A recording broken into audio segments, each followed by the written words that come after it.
मैं ना एक्चुअल में पहले ही लिंक सेंड कर दी थी, तो आरसी ना 7 बजे दमा के लिंक ज्वाइन कर ली। चलो अब देखो ये सुषमा और आरसी दोनों, कल हम यूएन पढ़ा रहे थे, यूएन कंप्लीट हो गया, नोट्स भेज दिया, अभी हम वीडियो भी भेज देंगे, वीडियो भी इस क्लास के बाद हम भेज देंगे, ठीक है। तो अब कुछ कुछ उसका चैप्टर होता है जो कि आता है एग्जाम में, कुछ चैप्टर आता ही आता है, ठीक है ना। जैसे तुम देखी होगी चैप्टर 6, ठीक है ना। चैप्टर 6 में साफ साफ लिखा हुआ है पैसिफिक सेटलमेंट ऑफ डिस्प्यूट्स। मैं अगला बार आरसी को पढ़ाई थी तो सब पढ़ाई थी कि किसमें ऑर्गेन बोला गया, किसमें नहीं, वो बेकार है, हाँ आता नहीं है एग्जाम में। तो इसलिए मैं पूरा सिर्फ वन 3 को ही से लाई हूँ। पूरा। इस 3 से ही एग्जाम में क्वेश्चन में आता है, इसलिए मैं 3 ही लाई हूँ, ठीक है ना। अगर एग्जाम में लिखा हुआ है कि पैसिफिक सेटलमेंट ऑफ डिस्प्यूट्स, ये कौन सा चैप्टर से बिलोंग करता है, तो ये चैप्टर 6 है, ठीक है ना। पैसिफिक सेटलमेंट ऑफ डिस्प्यूट्स कौन सा चैप्टर से बिलोंग है, यूएन का। यूएन का कौन सा, देखो ये यूएन का ही अभी चैप्टर चल रहा है, ये चैप्टर चल रहा है ना, यूएन का ही पार्ट है ये। तो ये वाला क्वेश्चन एग्जाम में बहुत बार आया हुआ है कि पैसिफिक सेटलमेंट ऑफ डिस्प्यूट। अब इसका मतलब समझो क्या हो रहा है।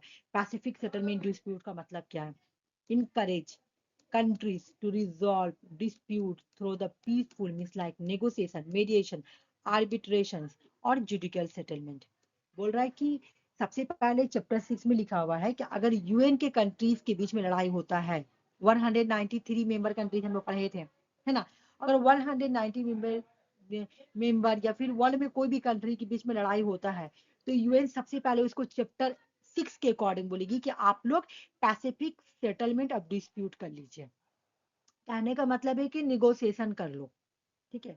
या मेडिएशन, देखो नेगोशिएशन का मतलब, नेगोशिएशन का मतलब मैं बता रही हूँ, जो इंदिरा गांधी की थी 1971 में, ठीक है ना। आपस में ही प्रॉब्लम को सॉल्व हो गया था, पीसफुल सेटलमेंट कर ली थी, है ना। एग्जांपल दे रही हूँ कि नेगोशिएशन का मतलब हुई जो इंदिरा गांधी 1971 में की थी।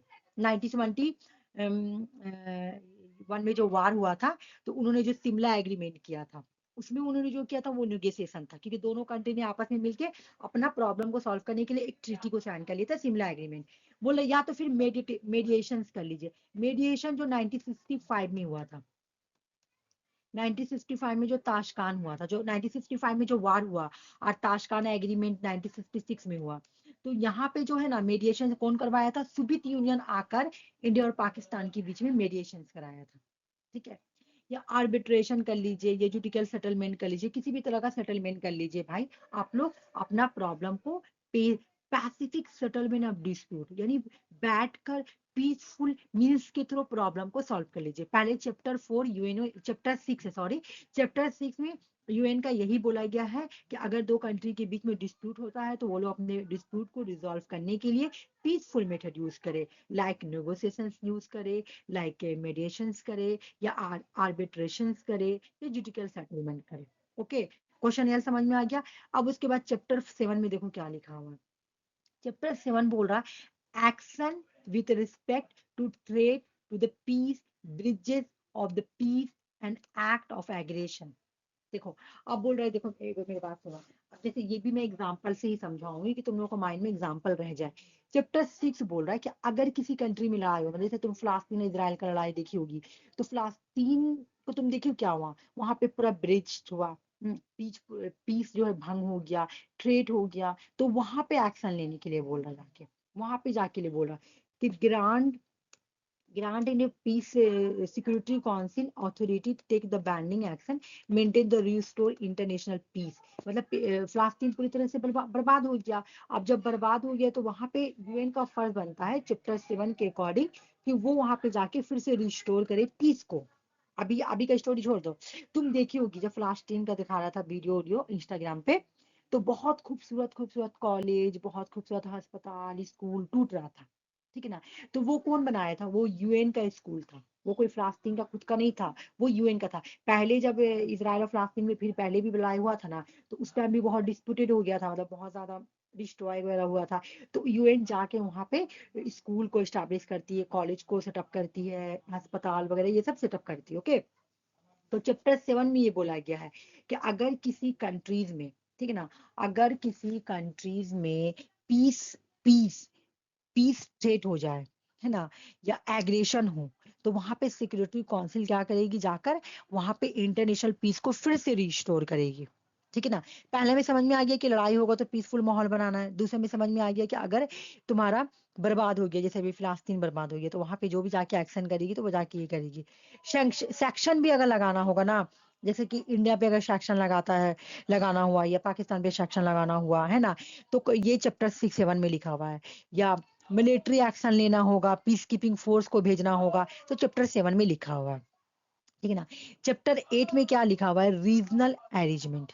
रीजनल अरेंजमेंट का मतलब है, मैं भेज दूँ जो, देखो, recognise the role of recognize the role of regional organization like African Union, NATO, maintain the peace and security। यहाँ पे तुम एक बात याद रखना, चैप्टर 6 में रीजनल ऑर्गेनाइजेशन या ऑर्गेनाइजेशन के बारे में लिखा हो, तुमको यहाँ पे कुछ समझना ही नहीं है। बस तुमको ऐसे याद करना है कि चैप्टर 8 में ऑर्गेनाइजेशंस के बारे में लिखा हुआ। ऑर्गेनाइजेशंस मतलब वो बोलता है, देखो जैसे कहने का मतलब स्टोरी में बता रही हूँ। जैसे यहाँ पे बोला गया कि चैप्टर 8 में ये लिखा हुआ है कि अगर किसी भी कंट्रीज में पीस थ्रेट हो रहा है, तो यहाँ पर यूएनओ किसी रीजनल ऑर्गेनाइजेशन को बोलेगी, है ना। रीजनल, जैसे अफ्रीका यूनियन क्या है, रीजनल ऑर्गेनाइजेशन है। नेटो क्या है, रीजनल ऑर्गेनाइजेशन है। उन लोगों को बोलेगी कि आप पीस को जाकर सेटअप कीजिए। ठीक है। तो अब ये याद कैसे करना होगा, तो चैप्टर 6 में बोला गया है Pacific settlement of disputes. Chapter 7 में क्या बोला हुआ गया है कि अगर किसी कंट्री में थ्रेट होता है, बर्बाद हो गया, वो पूरा थ्रेट हो गया, तो वहां पे जाके पीस को एस्टैब्लिश करना। तीसरा क्या बोला गया, रीजनल अरेंजमेंट। रीजनल अरेंजमेंट का अंदर आएगा regional organisation like Africa Union, NATO, ये सब हम बता दिए डिफिनेशन क्या होगा रीजनल अरेंजमेंट का। ठीक ना। तो एग्जाम में ये वाला क्वेश्चन आया हुआ है, जैसे स्टेटमेंट वाला क्वेश्चन था, लिखा हुआ था कि चैप्टर 8 में पैसिफिक सेटलमेंट ऑफ डिस्प्यूट्स के बारे में लिखा हुआ है, और बाकी सब सेंटेंस सही था। तो तुम देखो चैप्टर 8 में रीजनल अरेंजमेंट या रीजनल ऑर्गेनाइजेशन के बारे में लिखा हुआ है। तो मेरा स्टेटमेंट 8 तो ऐसे गलत हो, 8 वाला जो स्टेटमेंट, जो मतलब एक स्टेटमेंट हो, तो गलत हो जाएगा, क्योंकि मुझे पता है कि 8 में क्या बोला गया है, रीजनल ऑर्गेनाइजेशन के बारे में या तुम्हारा रीजनल अरेंजमेंट के बारे में बोला गया है। 7 में क्या बोला गया है कि अगर कहीं पर पीस थ्रेट हो गया है ना, पीस ब्रीच हो गया है, पीस खत्म हो गया, तब वहां पे यूएन क्या करती है, अपना पीस कीपिंग फोर्स को भेजेगी। या फिर किसी कंट्री पे सैंक्शन लगाना हुआ हो या कोई मिलिट्री एक्शन करना हुआ, तो वो चैप्टर 7 में। चैप्टर 6 में क्या बोला गया है, पैसिफिक सेटलमेंट ऑफ डिस्प्यूट्स। अच्छा, ये वाला पेज कंप्लीट हो गया, तो मैं पेज चेंज कर रही हूँ। ठीक है, आ जाओ अब ये वाला। अब तुम लोग देखी होगी कि इससे भी एग्जाम में कितना क्वेश्चन आता है। ठीक है ना।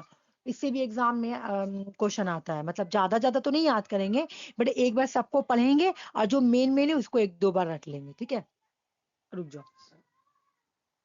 जैसे जो इम्पोर्टेंट है उसको एक बार हम लोग रिकॉल करेंगे। ठीक है, आ जाओ। जैसे यहाँ पे देखो शॉर्ट शॉर्ट भी लिखा हुआ है, ये भी देखो।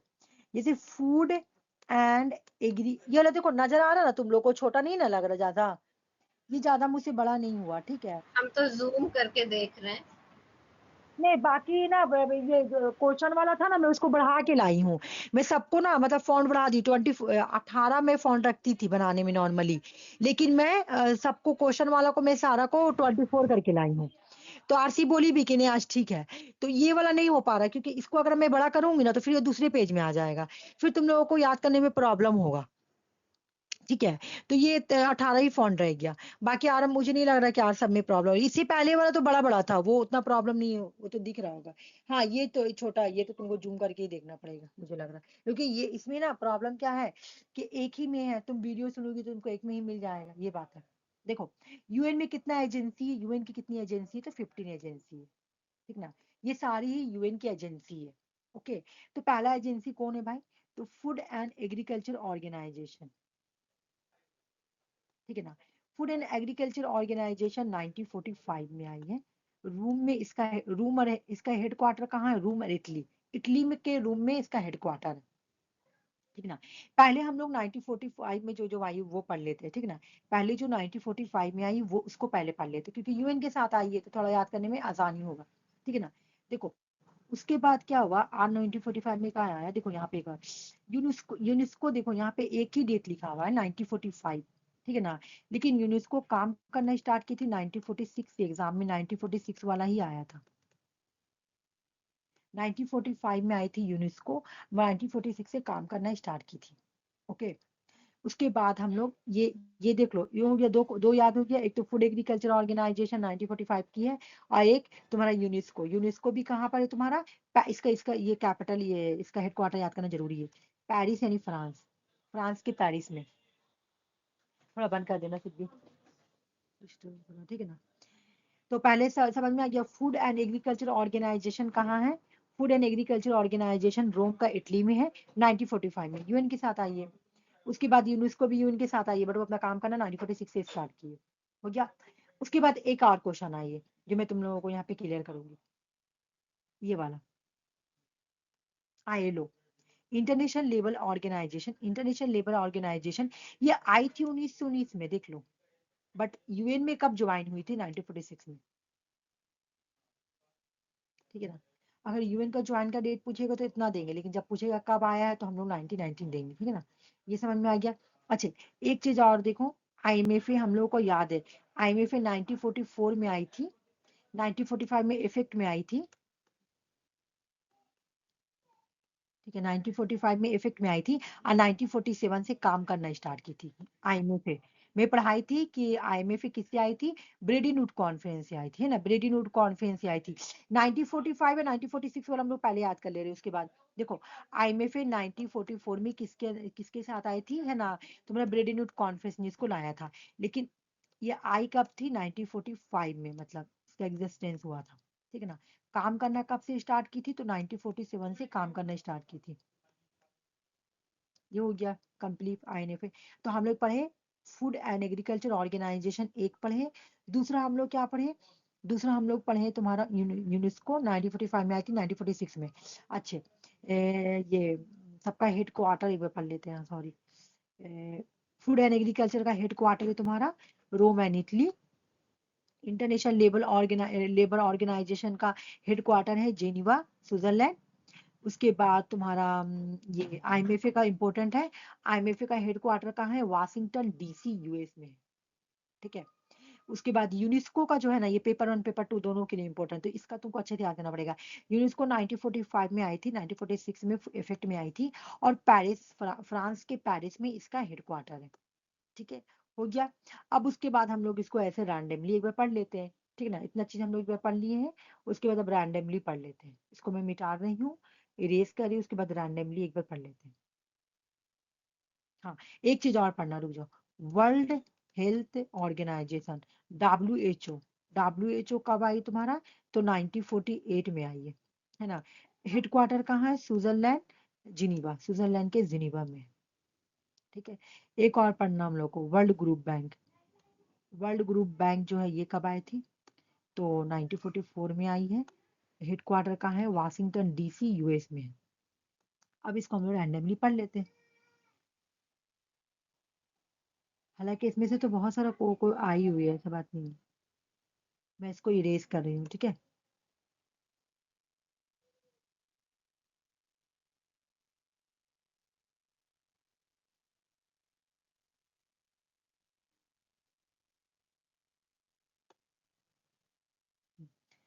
आ जाओ देखो, सबसे पहले क्या आएगा, एक नंबर में, एक नंबर में है फूड एंड एग्रीकल्चर ऑर्गेनाइजेशंस, है ना, FAO, ठीक है। ये कब आई थी, तो 1945 में आई है, कहाँ पर, रोम और इटली, इटली के रोम में, रोम में। International civil aviation organisation, ICAO, है ना, कब आई थी, 1944 में आई है, कहाँ पर, मॉन्ट्रियल, मॉन्ट्रियल कहाँ है, कनाडा में है, ओके। उसके बाद बोल रहा है कि international fund for agriculture development, है ना, एग्रीकल्चर डेवलपमेंट के फंड के लिए IFAD, है ना, ये 1977 में आई है, 1977 में कहाँ पे आई है, रोम का इटली में आई है। उसके बाद इंटरनेशनल लेबर ऑर्गेनाइजेशन ILO जो है, ये 1919 में आई है, बट ये यूएन में कब ज्वाइन हुई है, 1946 को ज्वाइन हुई है, हेडक्वार्टर जेनीवा स्विट्जरलैंड है। उसके बाद इंटरनेशनल चिपकिल्ली है, इंटरनेशनल मैरीटाइम ऑर्गेनाइजेशन आईएमओ, ठीक है ना। आईएमओ जो है ये 1948 की है। देखो आईएमओ भी 1949 में ही तुम्हारा एक मिनट तो 394 1959 है, 1949 में तुम्हारा 1948 में आई थी, ठीक है ना। बट ये फोर्स में आई है 1959 में आईएमएफ आईएमओ, ठीक है ना। इंटरनेशनल मैरीटाइम ऑर्गेनाइजेशन कब आई थी 1948 में, लेकिन ये फोर्स में कब आई थी 1959 में। हेडक्वार्टर कहाँ है, लंदन यूके में, ठीक है। उसके बाद इंटरनेशनल मॉनेटरी फंड 1944 में आया था, बट 1945 में इफेक्ट में आई थी, मतलब एग्जिस्टेंस में आई थी, और 1947 से काम करना स्टार्ट की थी। वाशिंगटन डीसी यूएस में इसका हेडक्वार्टर है। इंटरनेशनल टेलीकम्युनिकेशन यूनियन, ठीक है ना। इसके बारे में सुनो, ये बहुत ही पुराना है। इंटरनेशनल टेलीकम्युनिकेशन जो है ना यूनियन, बहुत ही पुराना है। ये 1865 में आया है, ये 1865 का है, सुन लो। ये ना मैं अगर तुम लोग को वर्ल्ड वार पढ़ाती ना तो मैं ये पढ़ाती, क्योंकि वर्ल्ड वार से पहले आया था ये एक्चुअल में तुम्हारा पीस को स्टैब्लिश करने के लिए आया था, कि है ना लोगों में बातचीत रहेगा ना तो वार नहीं होगा। तो और वार के लिए भी आया था, कि वार में थोड़ा बातचीत करने के लिए इंटरनेशनल टेलीकम्युनिकेशन यूनियन आया था, ठीक है। 1865 में आया था, बट ये यूएन में कब ज्वाइन हुआ तो 1947 में। हेडक्वार्टर कहाँ है तो जेनवा स्विट्जरलैंड। यूनेस्को जो है इसका फुल फॉर्म देखो, united nations education scientific and cultural organisation, UNESCO. UNESCO कब आया था तो 1945 में आया था, ओके। कहाँ पे आया था तो पेरिस फ्रांस के पेरिस में, ओके। लेकिन इसे काम कब करना अपने स्टार्ट किया था, एग्जिस्टेंस में कब आया था तो 1946 में। United nation industrial development organisation, मतलब यूएनआईडीओ है ना। यूएनआईडीओ जो है ये 1966 में आया था, बट ये यूएन के स्पेशलाइज्ड एजेंसी कब बनी 1985 में बनी। कहाँ पर है इसका हेडक्वार्टर, वियना ऑस्ट्रेलिया में है, ठीक है ना। यूनिवर्सल पोस्टल यूनियन जो है यूपीयू है ना, यूपीयू, ये 1874, मतलब ये अगर तुम देखोगी तो इससे भी पुराना है तुम्हारा। इंटरनेशनल टेलीकम्युनिकेशन यूनियन से भी पुराना है, 1874 की है। बट ये यूएन में कब ज्वाइन हुई 1948 में ज्वाइन हुई। बर्न में है, स्विट्जरलैंड के बर्न में है, ठीक है ना। वर्ल्ड बैंक ग्रुप इसके वर्ल्ड बैंक ग्रुप जो है, वर्ल्ड बैंक ग्रुप जो है ये WBG 1944 की है, वाशिंगटन डीसी यूएस में इसकी हेडक्वार्टर है। उसके बाद तुम्हारा हो गया वर्ल्ड हेल्थ ऑर्गेनाइजेशन WHO, है ना, 1948 की है। हेडक्वार्टर कहाँ है, जिनीवा स्विट्जरलैंड, ज्यादा ही जिनीवा स्विट्जरलैंड तुमको मिलेगा। वर्ल्ड इंटेलेक्चुअल प्रॉपर्टी ऑर्गेनाइजेशन विपो, है ना, WIPO विपो 1967 की है। यूएन की एजेंसी कब बनी 1974 में बनी, जिनीवा स्विट्जरलैंड। अच्छा यूएन की एजेंसी कौन कौन बनी है देखो तो, पहले ईयर में पढ़ा लेती हूँ उसके बाद। वर्ल्ड मेट्रोलॉजिकल ऑर्गेनाइजेशन, ये पेपर 1 के लिए हुए। वर्ल्ड मेट्रोलॉजिकल ऑर्गेनाइजेशन WMO, ये 1950s की है, और ये जिनीवा स्विट्जरलैंड इसका हेडक्वार्टर है। वर्ल्ड टूरिज्म ऑर्गेनाइजेशन UNWTO, ये united nation world world tourism organisation, ये यूएन की एजेंसी 2003, मतलब रिसेंट में जो बनी है वो 2003 में बनी है। जो 1975 में वर्ल्ड टूरिज्म ऑर्गेनाइजेशन को स्टैब्लिश किया गया था, लेकिन ये यूएन की एजेंसी कब बनी है 2003 में। मैड्रिड स्पेस में इसका हेडक्वार्टर, ठीक है, मैड्रिड स्पेस में इसका हेडक्वार्टर, ओके, ठीक है। तो एक बात तुम लोग मुझे बताओ पहले कि यहाँ पे बताओ, तुम लोग मुझे यहाँ पे बताओ कि हाँ, ये जो ILO का डेट क्या है आने का, ILO का डेट क्या है 1946 मतलब 1946 1946 1919 1946 में नहीं, वो UN ने 1990 में आया बना था और ज्वाइन किया था 46 में, है ना। ज्वाइन किया हाँ 46 में। हाँ हाँ, हाँ यही हाँ मेरा हाँ। फूड एग्रीकल्चर ऑर्गेनाइजेशन का डेट बताओ। 1945 ओके 1945। Headquarter Geneva. नहीं, इटली, स्टार्ट में इटली है, इटली का रोम। रोम। हाँ हाँ, हाँ रोम। स्टार्ट वाला जो है वो इटली रोम है, ठीक है ना। फूड एग्रीकल्चर हाँ ऑर्गेनाइजेशन। अब आ जाओ, अब मुझे तुम लोग नेक्स्ट क्वेश्चन बताना। WHO का डेट बताओ, वर्ल्ड हेल्थ ऑर्गेनाइजेशन का 1948 हेडक्वार्टर। हेडक्वार्टर स्विट्जरलैंड जिनीवा, इसका है स्विट्जरलैंड स्विट्जरलैंड जिनीवा। जिनेवा। हाँ, इसका स्विट्जरलैंड जिनीवा। ठीक है, नेक्स्ट क्वेश्चन मुझे बताने के लिए तुम लोग तैयार हो ना। ये यूनेस्को, यूनेस्को का डेट बताओ 1945 और हेडक्वार्टर कहाँ है।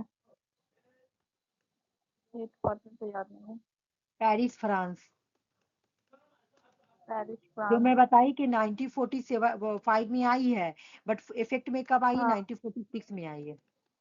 ठीक है, 46 में। ये तुम्हारा कंप्लीट हो गया। पता नहीं कहाँ समझता है, इतना इतना पढ़ने के लिए दे दिया।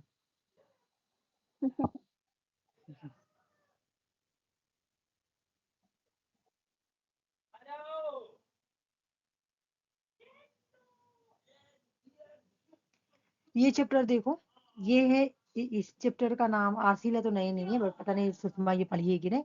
इंटरनेशनल क्रिमिनल कोर्ट है ये, इंटरनेशनल क्रिमिनल कोर्ट। ठीक है, ये कल हम लोग जो पढ़े थे वो इंटरनेशनल कोर्ट ऑफ जस्टिस था। इंटरनेशनल कोर्ट ऑफ जस्टिस वो यूएन की पार्ट थी, ठीक है ना, वो यूएन के ऑर्गन थी।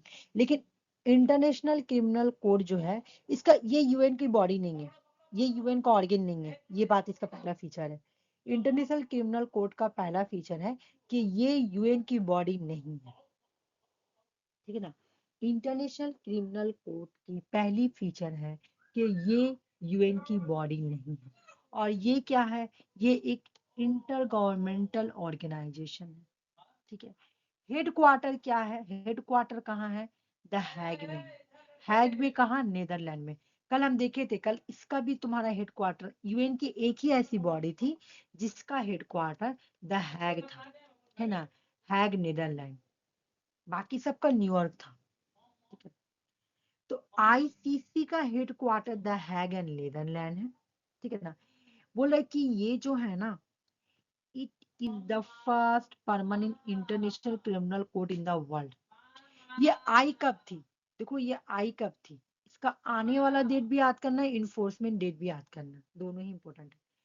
जब ये आई थी, ये साइन किया गया था, तो 17 जुलाई 1988। देखो मैं क्यों बोल रही हूँ कि उसका डेट याद करना इंपॉर्टेंट है, बिकॉज एग्जाम में प्रीवियस ईयर क्वेश्चन तुम देखोगी, पुराना क्वेश्चन है, एक क्वेश्चन दिया हुआ था उसमें 18 जुलाई 1988 लिखा हुआ है। तो क्वेश्चन रॉन्ग हुआ, बिकॉज के 17 नहीं होगा, ये 18 नहीं होगा, 17 होगा, ठीक है। इस वजह से क्वेश्चन गलत हुआ। तो इसलिए याद करो कि इंटरनेशनल क्रिमिनल कोर्ट आई कब थी, उसको एडॉप्ट कब किया गया था, डेट याद करो 17 जुलाई 1988। याद करो, मैं भी पूछूंगी इसका हेडक्वार्टर है द नीदरलैंड में। 1998। हाँ ना, नहीं वो खाली नहीं याद, इसके साथ उसका साथी को भी याद कर, ठीक है। उसके साथ जो उसका साथी है ना, उसको भी याद करना, 17 17 जुलाई जुलाई को। 1998। हाँ हाँ, बिल्कुल। कहानी स्टार्ट कर लेना, ठीक है, एक हो गया। अच्छा, ये जब आई थी ना, तो इसको रोम स्टैचू वाज अडॉप्ट, इसको रोम स्टैचू ने अडॉप्ट किया था। और इसको 128 नेट को 120 कंट्रीज ने इसको अडॉप्ट किया था, ठीक है ना। लेकिन रेटिफाई ने इतना नहीं किया था, रेटिफाई कितना किया हम लोग देखेंगे जब। फिर ये फोर्स में कब आई, ये इफेक्ट में कब आई, ठीक है, ये इफेक्ट में कब आई है, 1 जुलाई 2002 में। 1 जुलाई 2002 में Rome statute to effect open ratification by 60 state. देखो यहाँ पे क्वेश्चन क्या है, पहली बात कि ये किसके थ्रू आई है, तो ये रोम स्टैचू के थ्रू आई है, देख लो, एक नंबर। दूसरा नंबर कि इसका इन्फोर्समेंट का डेट क्या है, तो इसका इन्फोर्समेंट का डेट है, मतलब ये इफेक्ट में कब आई, तो 1 जुलाई 2002 को, ठीक है, ये याद करना है। उसके बाद है ना। उसके बाद इसको कितने स्टेट ने रेटिफाई किया था, तो 60 स्टेट ने इसको रेटिफाई किया था। ये हो गया, ठीक है ना। इंटरनेशनल क्रिमिनल कोर्ट जो है ये यूएन की बॉडी नहीं है, पहली फीचर। दूसरी फीचर की हैग नेदरलैंड में इसकी हेडक्वार्टर है। तीसरी फीचर कि ये 17 जुलाई 1988 को आई है। फोर्थ की ये इन्फोर्स में कब आई है, इसका इन्फोर्समेंट डेट क्या है, 1 जुलाई 2002। 1 जुलाई 2002 को ये इफेक्ट में आई, रोम स्टैच्यू के थ्रू आई थी, 60 स्टेट ने इसको रेटिफाई किया था। यहाँ पे वर्किंग लैंग्वेज क्या है, वर्किंग कौन सी लैंग्वेज पे काम होता है, इंग्लिश और फ्रेंच लैंग्वेज में काम होता है। वैसे यहाँ पे 6 लैंग्वेज है। आज तक तुम्हारा यूजीसी में ये नहीं पूछा है कितना लैंग्वेज, बट तुम अदर एग्जाम में देखोगी जैसे, तो वहां पे पूछेगा कि इंटरनेशनल क्रिमिनल कोर्ट में कितने लैंग्वेज होते हैं, तो 6 लैंग्वेज होते हैं। तो जान लो, जानने में क्या प्रॉब्लम है, कौन कौन से लैंग्वेज है। इंग्लिश होंगे, फ्रेंच होंगे, अरबिक होंगे, चाइनीज होंगे, स्पेनिश होंगे, रशियन होंगे। हो गया। एक चीज और देखो, India is not a part, India is not a party to Rome statute. मतलब इंडिया इंटरनेशनल क्रिमिनल कोर्ट का पार्टी नहीं है, मेंबर नहीं है, क्योंकि ये रोम स्टैच्यू का पार्टी नहीं है, इसलिए ये इंटरनेशनल क्रिमिनल कोर्ट का भी मेंबर नहीं है। India is not a party to Rome statute, तो रोम स्टैच्यू का पार्टी नहीं है इंडिया, इसका मतलब इंडिया इंटरनेशनल क्रिमिनल कोर्ट का भी मेंबर नहीं है। रट लो माइंड में, ठीक है। अब नेक्स्ट क्वेश्चन बोल रहा है, ये वाला से भी क्वेश्चन आया हुआ जो रेड है, बोला कि आईसीसी के अंदर 4 ऑर्गन होता है, ठीक है। आईसीसी के अंदर 4 ऑर्गन होता है काम करने के लिए। पहला ऑर्गन का नाम है प्रेसिडेंसी, जो कि तुमको दिख रहा होगा। पहला ऑर्गन क्या है तुम्हारा, पहला ऑर्गन है तुम्हारा प्रेसिडेंसी, है ना। पहला क्या है, प्रेसिडेंसी। उसके बाद दूसरा ऑर्गन का नाम क्या है भाई, दूसरा ऑर्गन का नाम है तुम्हारा जुडिशियल डिवीजन, है ना, जुडिशियल डिवीजन, ठीक है ना।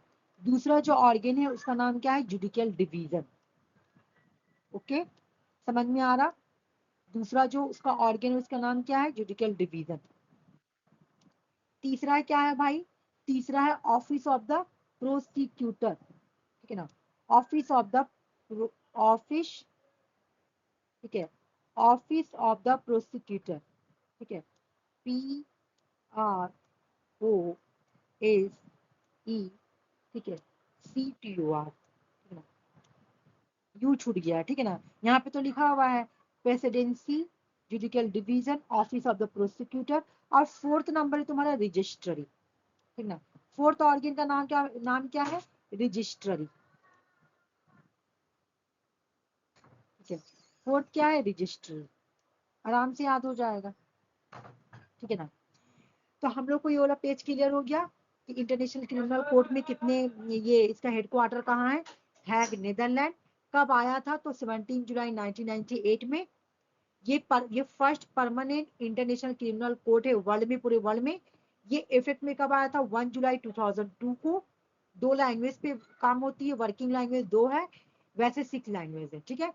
इंडिया इसका पार्ट नहीं है, इंडिया इसका मेंबर नहीं है, India is not A member of the ICC. Okay, ICC के 4 ऑर्गन होते हैं, ये 4 ऑर्गन है, presidency, judicial division, office of the prosecutor and registry. ये वाला पढ़ना है, ये भी एग्जाम में आया हुआ है, ठीक है ना, ये भी एग्जाम में आया हुआ है।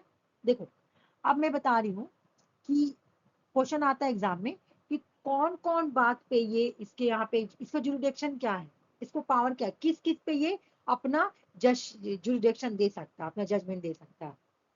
इंटरनेशनल क्रिमिनल कोर्ट जो है, अगर क्राइम ऑफ जेनोसाइड हुआ, ठीक है, अगर द क्राइम ऑफ जेनोसाइड हुआ, मान लो कि किसी कंट्री में जेनोसाइड हुआ है, ठीक है ना, तब वहां पे आईसीसी इंटरफेयर करेगी। और वहां पे जेनोसाइड क्या होता है?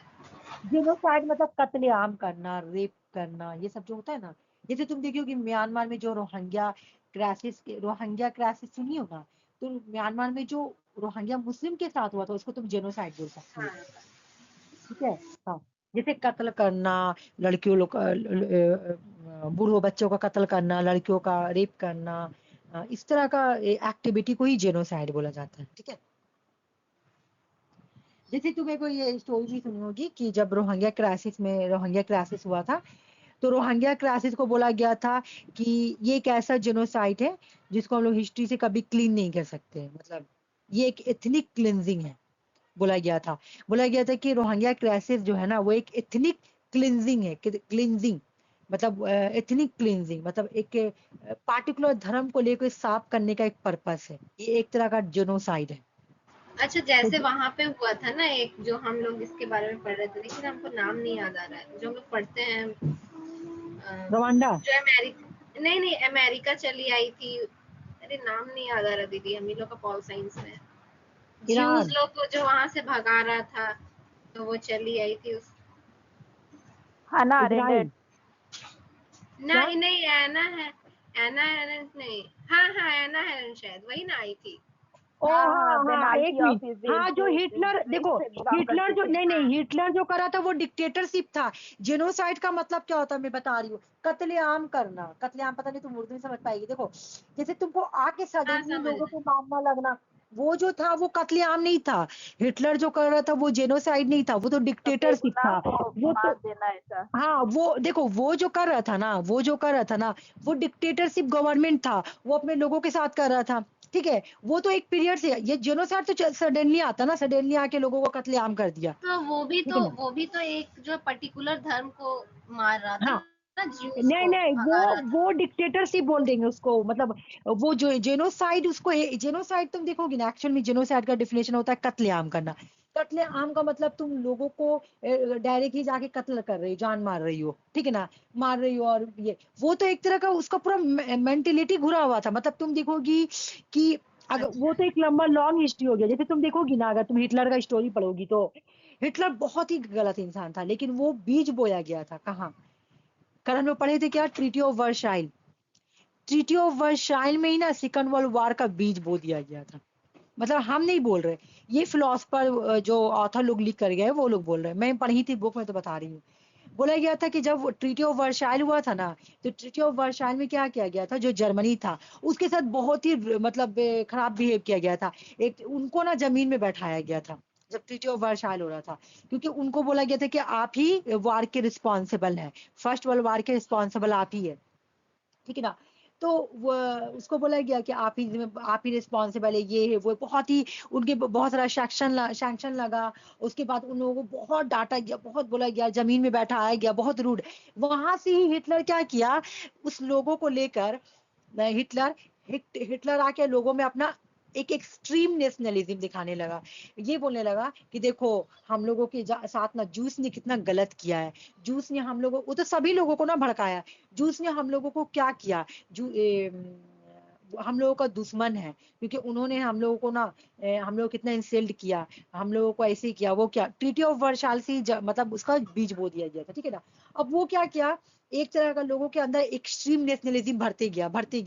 देखो, हिटलर कर रहा था गलत, लेकिन उसका मिलिट्री कर रहा था, उसके लोग भी मतलब कुछ ना कुछ उसके लोग भी पार्टी हिटलर को सपोर्ट कर रहे थे, ठीक है ना। तो हिटलर यहाँ पे एक डिक्टेटरशिप को स्टैब्लिश करके रखा हुआ था। लेकिन जो म्यांमार में हुआ था ना, वो तो सडनली अटैक था, वो उसको जेनोसाइड बोल सकते हैं हम।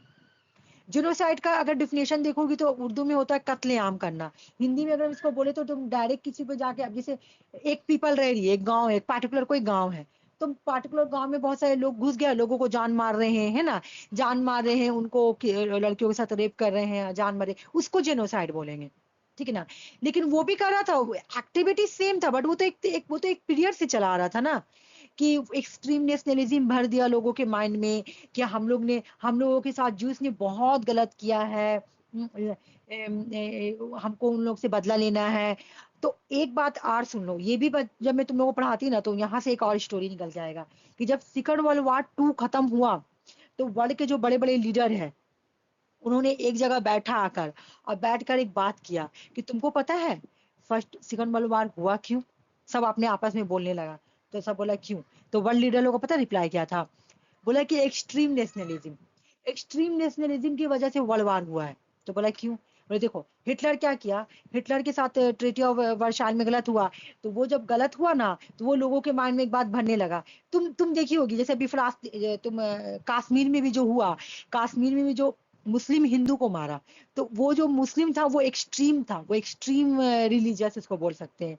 एक्सट्रीम रिलीजियस या एक्सट्रीम नेशनलिज्म किसको बोलते हैं? जो सिर्फ अपना धर्म को माने, जो दूसरा धर्म को नहीं माने, ठीक है ना, जो अपना धर्म को बस अच्छा समझे, बाकी दूसरा धर्म सब खराब, ठीक है। तो वही वाला हिटलर कॉन्सेप्ट अपनाया था।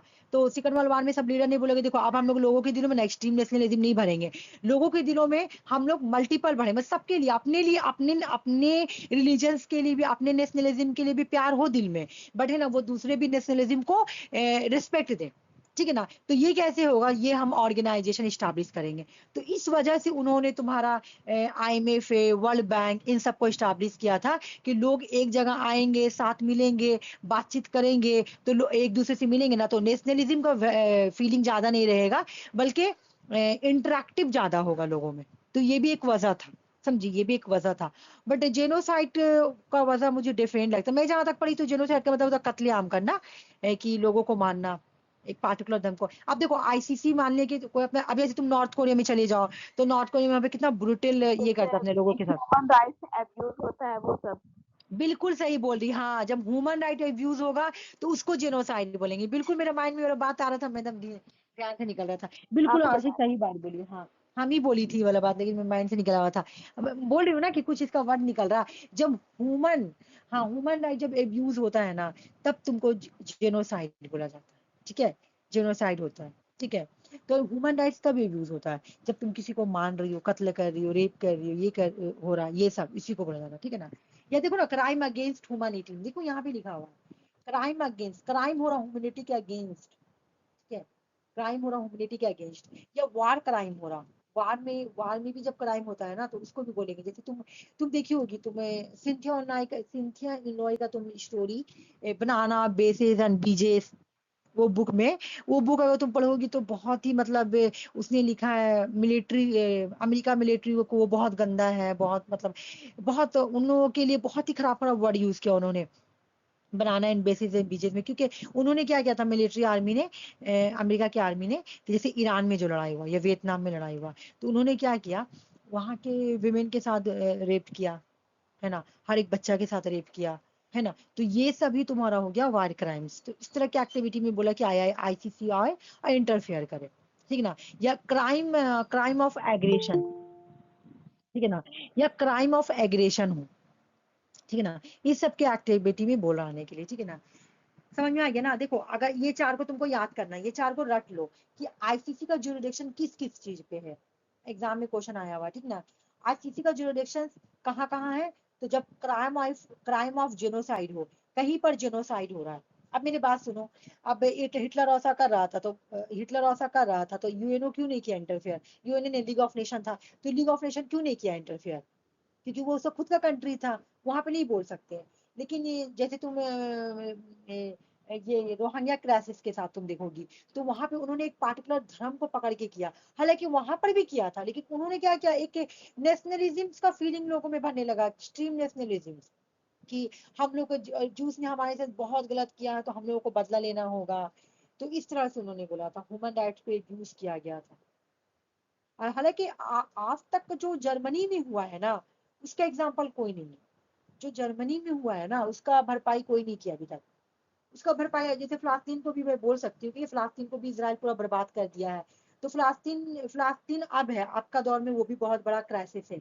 लेकिन जर्मनी का मुकाबला में, जो जर्मनी में जो जूस के साथ हुआ है, उसका मुकाबला में अभी कोई नहीं है, कोई भी क्राइसिस नहीं है। ये बात तो है, ये मैं बुक में भी पढ़ी हूँ।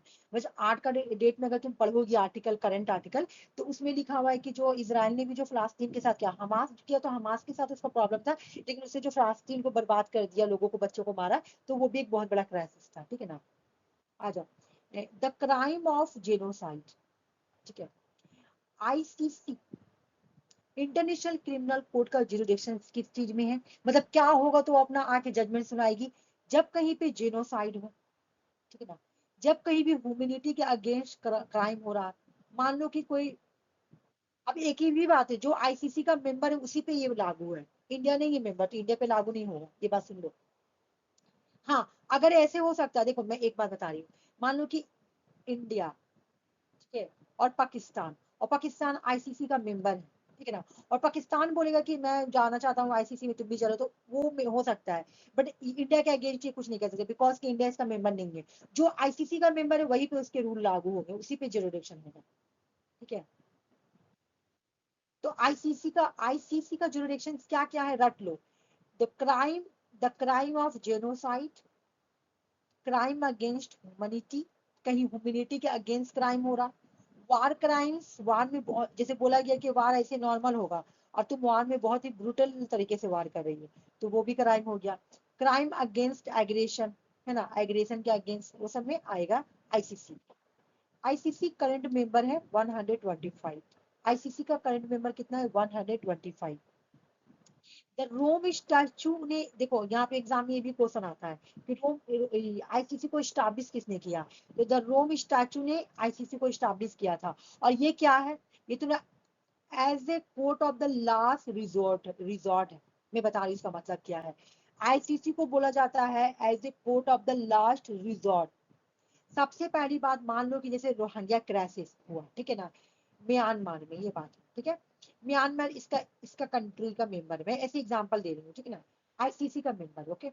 म्यांमार में क्या हुआ तुम्हारा? जेनोसाइड हुआ। इसका प्रिंसिपल है कि जेनोसाइड जब होगा, जेनोसाइड इसको इसलिए ना बोला जाता तुम्हारा रोहिंग्या क्राइसिस को, जितना भी विमेन का जब चेकअप किया गया था, बच्चों का चेकअप किया था, तो सबके साथ रेप किया गया था, ठीक है, तो इस वजह से उसको बोला जाता है कि एक वो मतलब एक तरह से जेनोसाइड है, ठीक है। तो मान लो कि ये म्यांमार आर्मी है, मिलिट्री है, और उसने जेनोसाइड किया, ठीक है। तो पहले बोल रहा है कि पहले यहाँ पे, पहले बोला पहले यहाँ म्यांमार गवर्नमेंट को आके अपना प्रॉब्लम को सॉल्व करना पड़ेगा, ठीक है। गवर्नमेंट सॉल्व कर ली तो ठीक है, तब आईसीसी इंटरफेयर नहीं करेगी। जब अगर आईसीसी नहीं है, यहाँ पे तुम्हारा मामला नहीं ठंडा हो पा रहा, ये जेनोसाइड नहीं रुक पा रहा, तब आएगी तुम्हारा, तब हो जाएगा तुम्हारा आईसीसी, तब जाएगा तुम्हारा लास्ट, लास्ट में तुम आईसीसी इंटरफेयर करेगा लास्ट में, इसलिए आईसीसी को बोला जा रहा court of the last resort, ठीक है। उसके बाद बोला कि ICC can exercise jurisdiction only when only court are unwilling unable investigation prosecute. अब देखो क्या बोला कि आईसीसी अपना जुरिडिक्शन कब देगी, आईसीसी अपना जुरिडिक्शन कब देगी? अभी मैं बोल रही हूँ जब यहाँ पे म्यांमार का गवर्नमेंट अनेबल हो, वो अपना अपने कंट्री में, अपने कंट्री में वो क्या कर पा रही है, कंट्रोल नहीं कर पा रही है, ठीक है, एक नंबर। दूसरा कि यहाँ पर गवर्नमेंट अनेबल है अपने प्रोसिक्यूट को रोकने के लिए जो हो रहा है, या कोई नेशनल कोर्ट है वो भी नहीं रोक पा रही है इस जेनोसाइड को, जब वो कंट्री अनेबल है इन सब काम को रोकने के लिए, है ना, जेनोसाइड को रोकने के लिए अनेबल है, तब आईसीसी जो है ना वो इंटरफेयर करती है, ठीक है, तब जाके आईसीसी इंटरफेयर करती है। बताओ ये वाला समझ में आया? हाँ। हाँ।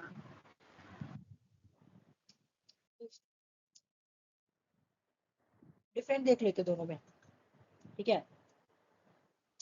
अंजलि का छोटा हुआ था उसका हो जाएगा, ओके। देख लो पहला क्वेश्चन, पहले हेडफोन ये देखो, ये तो नजर आ रहा होगा ना, ये बड़ा भी है और ये है ना, ये ब्लैक भी है, मतलब मैं बोल्ड कर दी थी। स्टैब्लिश देखो सबसे पहले फर्क, ठीक है।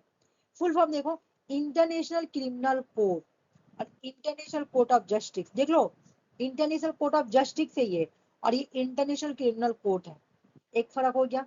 दूसरा फर्क देखो क्या है, ये यूएन का पार्ट है, ये यूएन का ऑर्गेन है ना, international court of justice UN का ऑर्गेन है, और ये रूम है स्टैचू के अंदर आएगा, ये रूम है स्टैचू के अंदर। पहला फर्क, ये 2002 में आई है, ये 2002 में आई है, और ये 1945 में आई थी। International court of justice UN charter के थ्रू 1945 में आई है। इंटरनेशनल कोर्ट ऑफ जस्टिस 2002 में रोम स्टैचू के थ्रू आई है, हो गया। नेक्स्ट है jurisdiction, criminal case against individual. यहाँ पे अगर कोई इंडिविजुअल भी जेनोसाइड कर रहा है तो यहाँ पर भी आईसीसी सजा देगी, ठीक है, समझ में आ गया। अगर कोई इंडिविजुअल पर्सन भी क्राइम कर रहा है तो आईसीसी आके सजा देगी।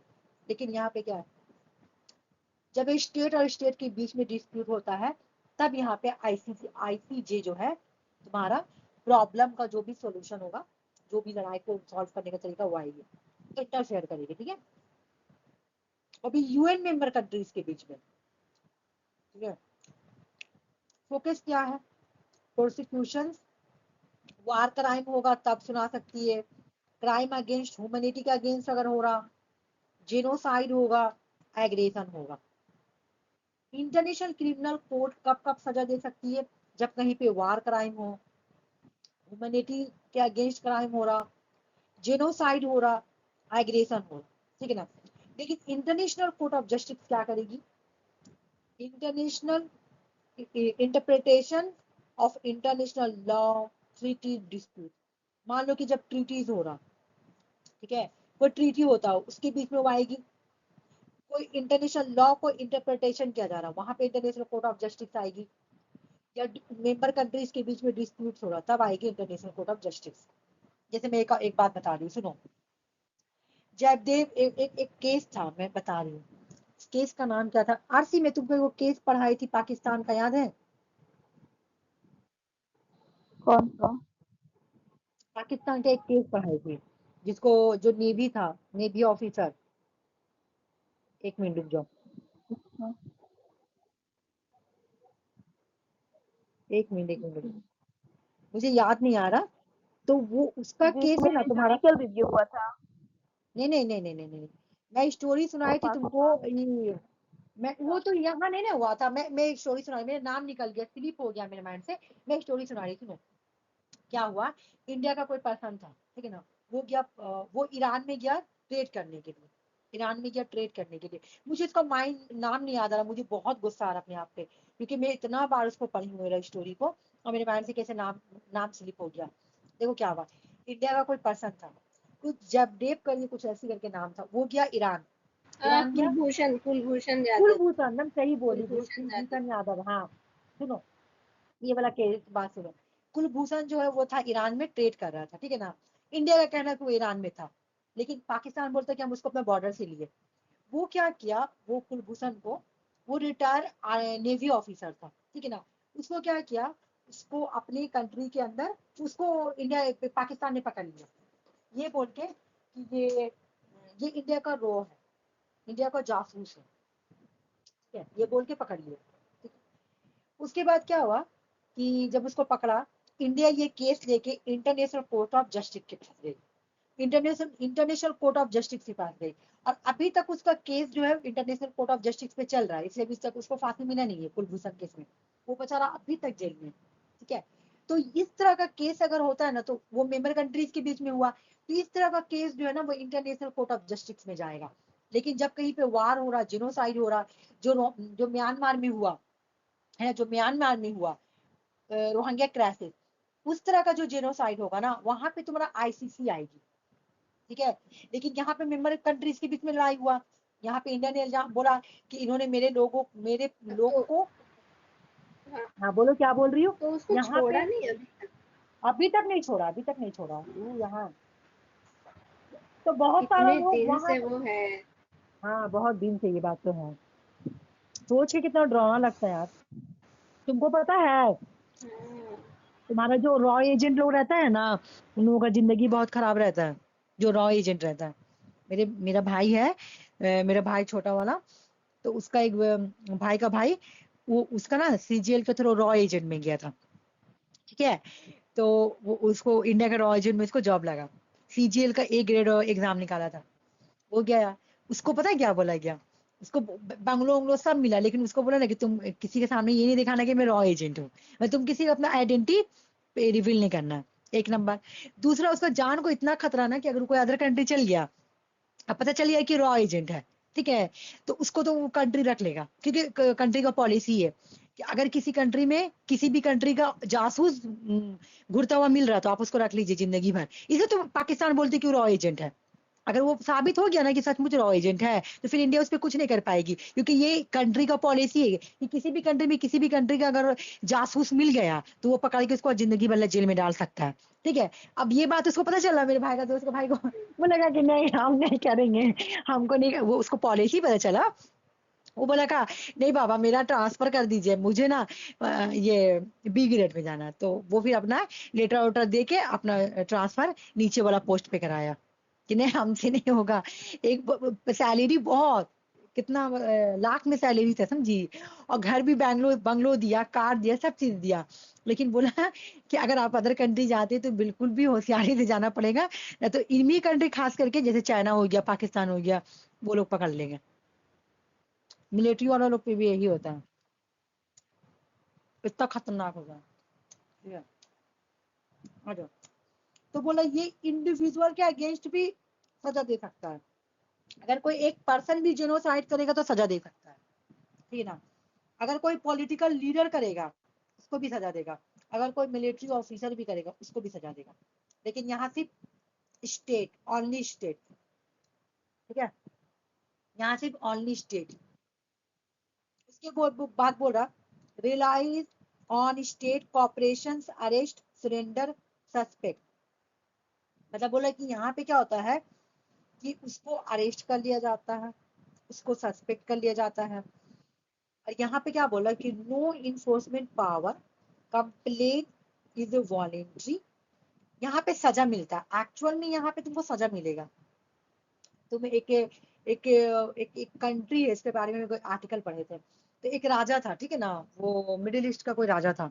तो वो क्या करता था, उसका ना उसका लड़की भी लोग भी जो, मतलब वो लड़कियों का इतना दीवाना था ना, उसका जो मतलब क्या बोला था, उसकी जितनी भी आर्मी थी ना ज्यादातर लड़की थी, और लड़का लोग भी था, बट लड़की अपना आमने सामने लड़की लोग को रखता था, ठीक है।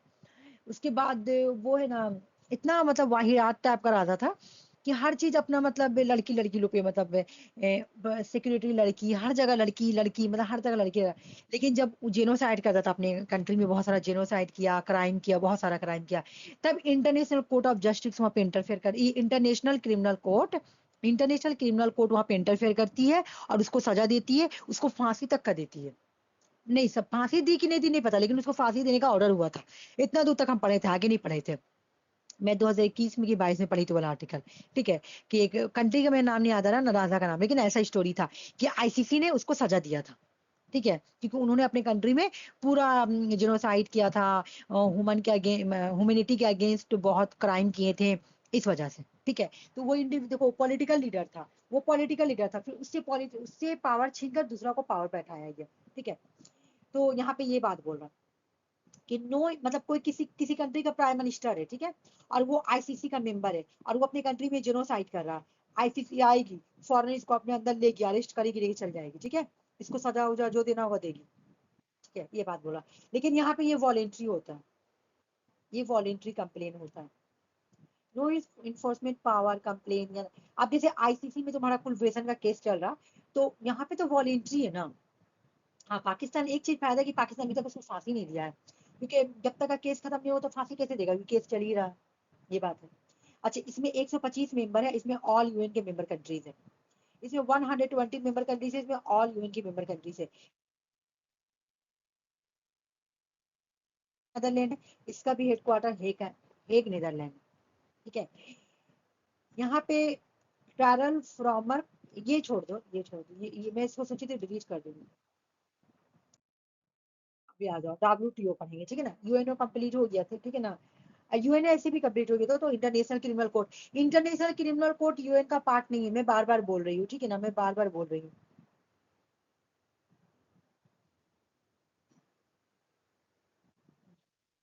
ठीक है। अब एक और बात सुनो, मेरी आवाज आ रही है ना तुम लोगों को, चलो सुनो। अब वर्ल्ड ट्रेड ऑर्गेनाइजेशन हाँ पढ़ेंगे, ये नजर आ रहा है, ये वाला नजर आ रहा है कि नहीं, देखो तो, छोटा लग रहा, हाँ मैम। हाँ ये दिख रहा ना, जैसे छोटा नहीं लग रहा ना, ये मैं पूछ रही हूँ, हाँ दिख ये रहा दिख है। रहा है कि नहीं। अच्छे, अच्छा, अब ये मैं क्वेश्चन भी पूछूंगी तुम लोग से, ठीक है ना। चलो पहला पहला फुल फॉर्म याद करो, वर्ल्ड ट्रेड ऑर्गेनाइजेशन। पहले एक एक क्वेश्चन बता दो मुझे तुम लोग, आईसीसी का डेट बता दो। आईसीसी आया था 17 जुलाई 1998 में, लेकिन ये इम्पोर्ट आया 1 जुलाई 2002 में।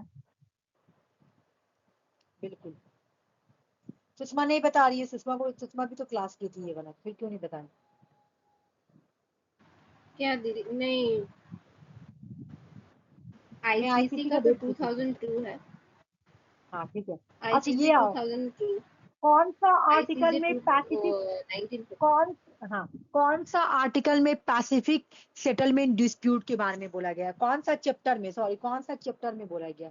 आर्टिकल सॉरी चैप्टर 6 में। चैप्टर चैप्टर 6 में। 6। रीजनल ऑर्गेनाइजेशन के बारे में कौन सा चैप्टर में बोला गया है? चैप्टर 8 में। ओके चलो ठीक है, हो गया। अभी मैं फिर पूछूंगी, इधर आ जाओ। अब आ जाओ, अब यूएनओ पढ़ेंगे, आ जाओ। यूएनओ नहीं, WTO। सॉरी अरे पढ़ाते पढ़ाते माइंड में ये हो जाता। WTO पढ़ेंगे, सॉरी, आ जाओ हाँ, आ जाओ। WTO का फुल फॉर्म देख लो, पहले पढ़ लो, वर्ल्ड ट्रेड ऑर्गेनाइजेशन। ज्यादा पढ़ा नहीं है, बस 2 पेज है। अभी 1 पेज एकदम पढ़ना है, 1 पेज तो उतना याद भी नहीं करना, वो तो ऐसे याद हो जाएगा। आ जाओ, ये क्या है देखो, इंटर गवर्नमेंटल ऑर्गेनाइजेशन। अच्छे पहले मुझे बताओ, आईजीओ का मतलब किसको किसको समझ में आता है? इंटर गवर्नमेंटल ऑर्गेनाइजेशन, एग्जाम में क्वेश्चन आता है कौन आईजीओ है, कौन रीजनल ऑर्गेनाइजेशन है, ये भी। आईजीओ का मतलब समझो, जब कोई ऐसा ऑर्गेनाइजेशन जिसके मेंबर पूरे वर्ल्ड से आ रहे हैं, ठीक है, जिसके मेंबर पूरे वर्ल्ड से आ रहे हैं, उसको हम लोग आईजीओ बोल देंगे। इंटर गवर्नमेंटल ऑर्गेनाइजेशन है ना, पूरा वर्ल्ड को रिप्रेजेंट कर रहा है। लेकिन रीजनल ऑर्गेनाइजेशन किसको बोलते हैं? जो किसी रीजन को रिप्रेजेंट करे। जैसे तुम्हारा आसियान, आसियान जैसे अभी तुमको पढ़ी थी इससे पहले, अफ्रीका यूनियन। अफ्रीका यूनियन क्या है? रीजनल ऑर्गेनाइजेशन है। क्यों?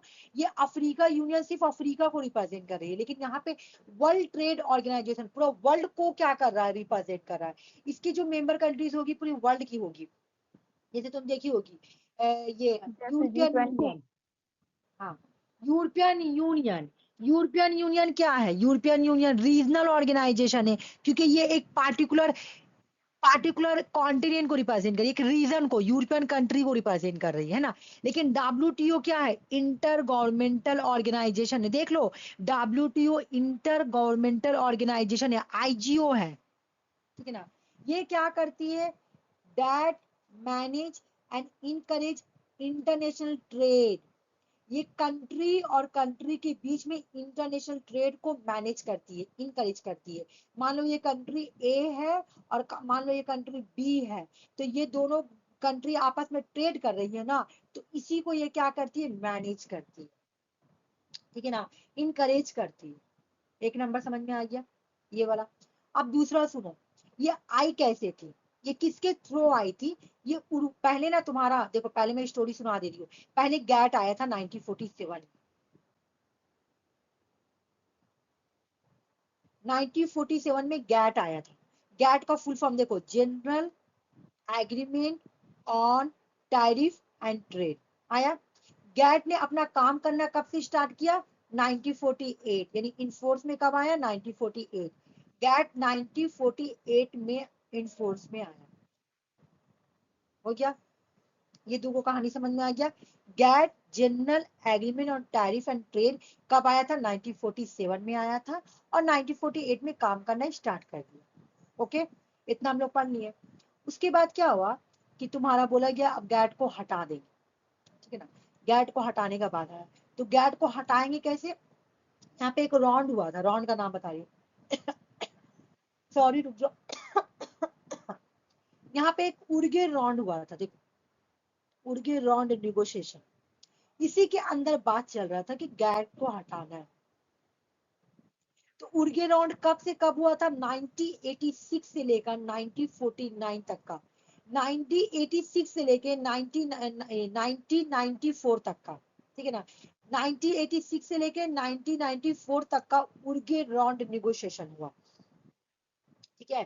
पहला तुम्हारा क्वेश्चन अगर पूछा जाए एग्जाम में कि गैट कब आया, तो 1947 में साइन हुआ था। लेकिन इनफोर्स में कब आया गैट? तो 1948 में आया। लेकिन उसके बाद उर्गे रॉन कब से कब तक हुआ? उर्गे रॉन, ई और यू और मैं आर लिख रही हूँ, उर्गे रॉन नेगोशिएशन का डेट क्या है?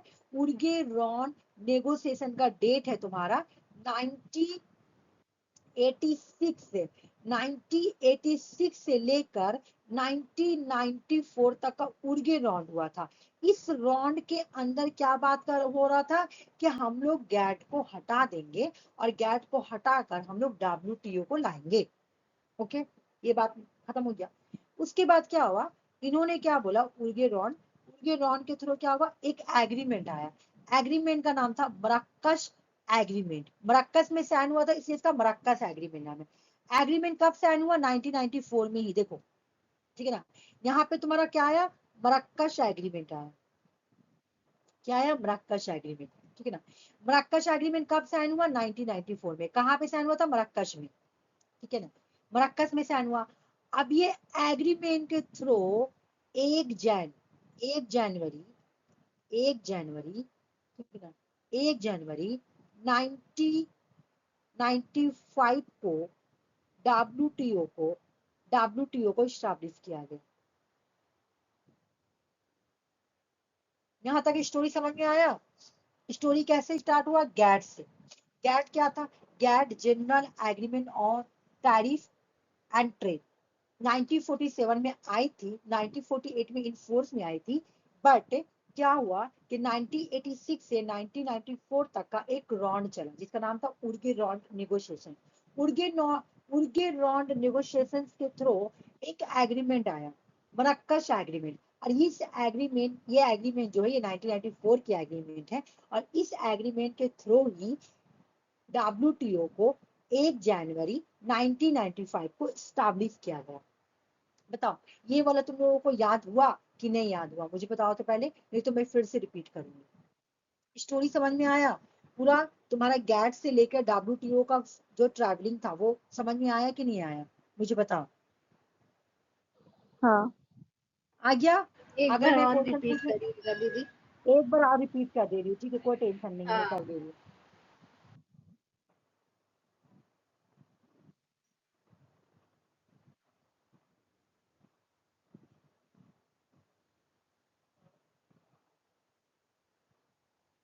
चलो आ जाओ।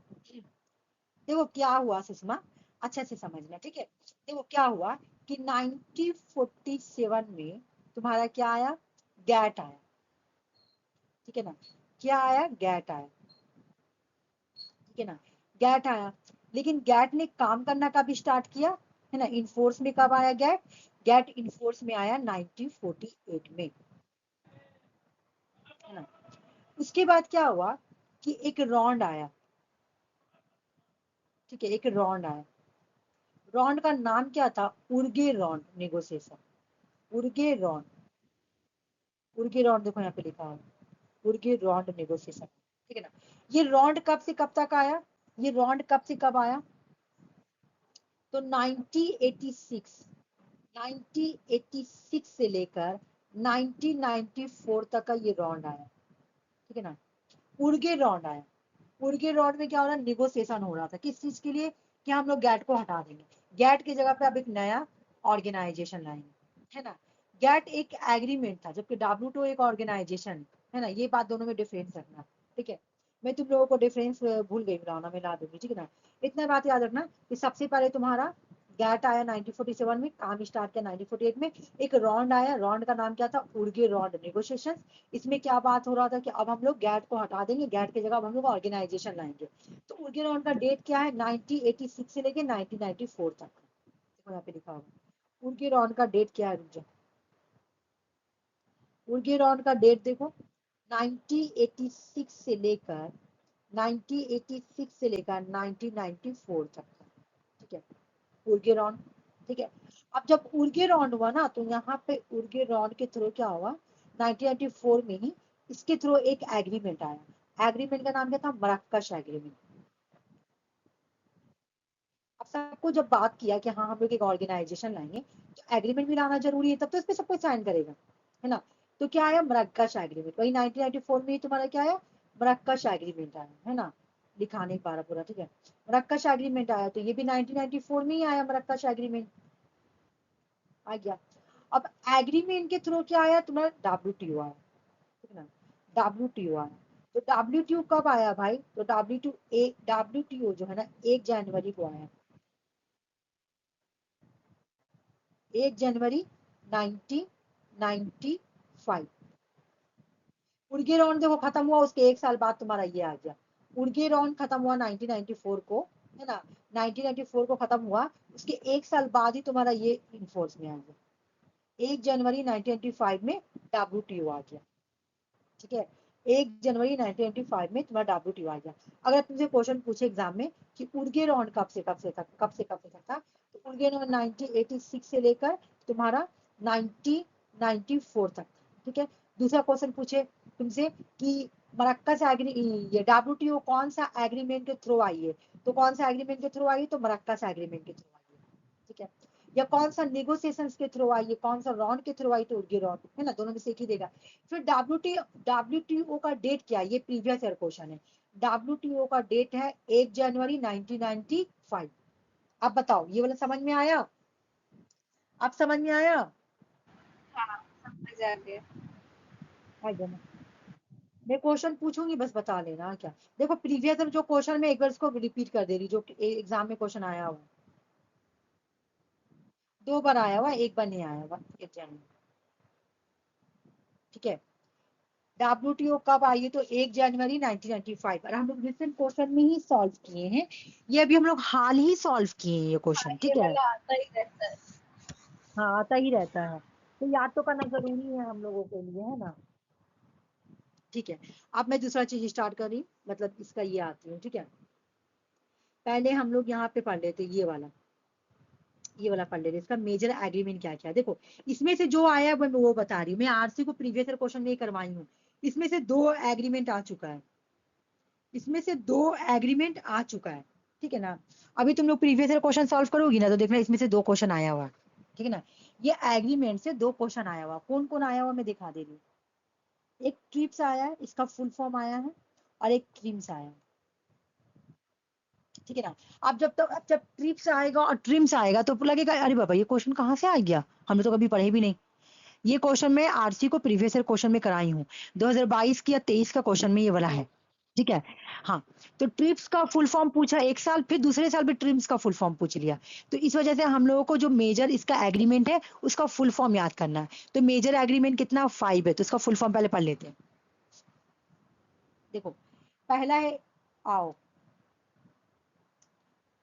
Agreement on agriculture. ठीक है, उसके बाद है तुम्हारा general agreement on trade and service. इसका कोई ये नहीं दिया हुआ, एक्रोनिम नहीं है। ठीक है ना, ये ऐसी है, general agreement on trade in service, ये हो गया 2। तीसरा क्या है, जो प्रीवियस ईयर आया उसको हम लोग ज्यादा रिपीट करेंगे। ठीक है, जो प्रीवियस ईयर आया उसको ज्यादा रिपीट करेंगे। 1 मिनट रुक जाओ, सब कुछ डिलीट करने में तो भारी भारी लगने। जो प्रीवियस ईयर आया उसको ज्यादा करेंगे। देखो जैसे आ जाओ, एग्रीमेंट, है ना, एग्रीमेंट ऑन, अब फुल फॉर्म यहाँ से trade related aspect of intellectual property rights. Trips, trips का फुल फॉर्म क्या है, ट्रेड है, रिलेटेड है, एस्पेक्ट का देखो कुछ नहीं दिया हुआ है ना, एस्पेक्ट ऐसी है, aspect of intellectual property rights. मतलब यहाँ पे किस किस चीज के बारे में बोला गया, ट्रेड, ट्रेड के बारे में बात किया गया है, इंटेलेक्चुअल प्रॉपर्टी राइट्स के बारे में बात किया गया है इस एग्रीमेंट में। ठीक है, उसके बाद जो नेक्स्ट है 4th वाला, तो ये है agreement on technical barrier to trade. 5th number भी आया हुआ, ये भी प्रीवियस है, TRIMS, agreement on trade related. देखो ऊपर का जैसा सेम है, TRI में क्या है, ट्रेड रिलेटेड, यहाँ पर भी वही है, trade related, trade related, trade related, बाकी उसके बाद से चेंजिंग है। जैसे यहाँ पे क्या है, इन्वेस्टमेंट मेजर्स, है ना, इसमें इन्वेस्टमेंट मेजर्स, और इसमें इसमें क्या चेंज हो गया, ट्रेड रिलेटेड, और उसके बाद क्या चेंजिंग है, aspect of intellectual property rights, और यहाँ पे क्या है, investment major. Trip, TRIPS, trips, trips का फुल फॉर्म क्या है, ट्रेड रिलेटेड, ठीक ना, trade related of intellectual property rights. ठीक है ना, प्रॉपर्टी राइट, ट्रिप्स, ट्रिप्स।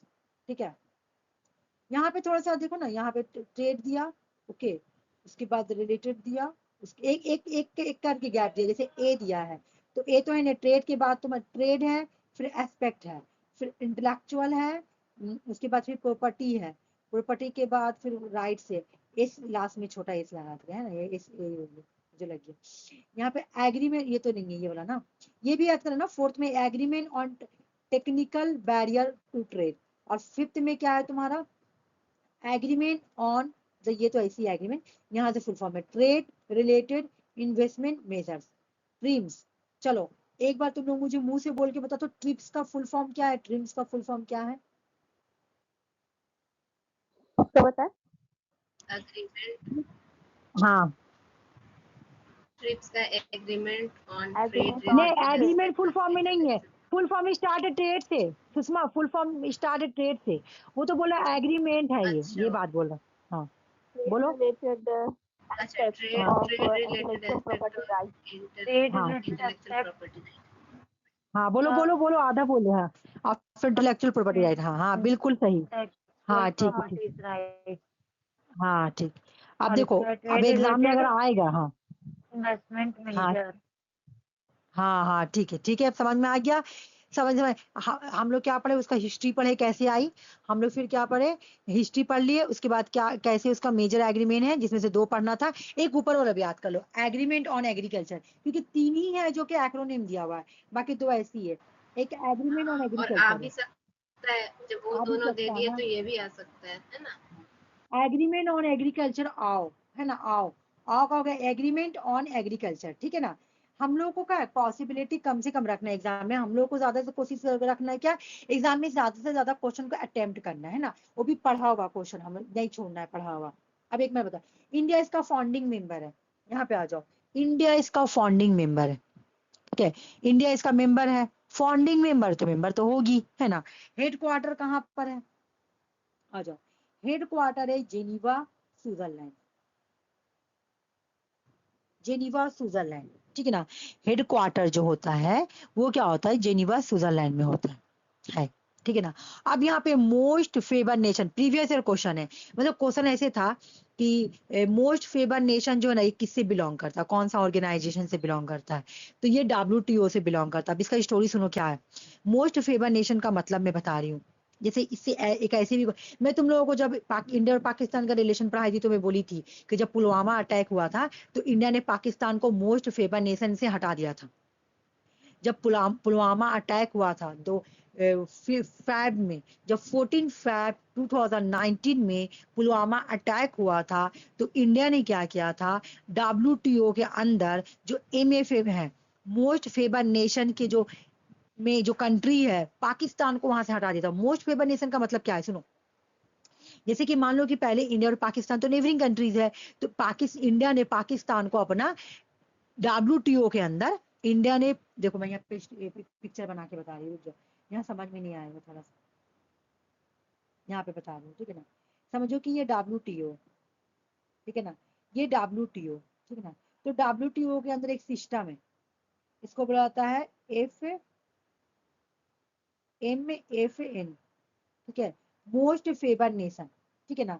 तो WTO के अंदर सिस्टम है कि अगर आप किसी कंट्री को मोस्ट फेवर नेशंस के अंदर रखना चाहते हैं तो आप रख सकते हैं, और उसके साथ आप ट्रेड कीजिए, और उसके साथ आप बहुत मतलब एक फेवरेबल, मतलब हमको ट्रेड करना है तो हम आप फेवर किसको करेंगे, अपना मोस्ट फेवर नेशन के साथ।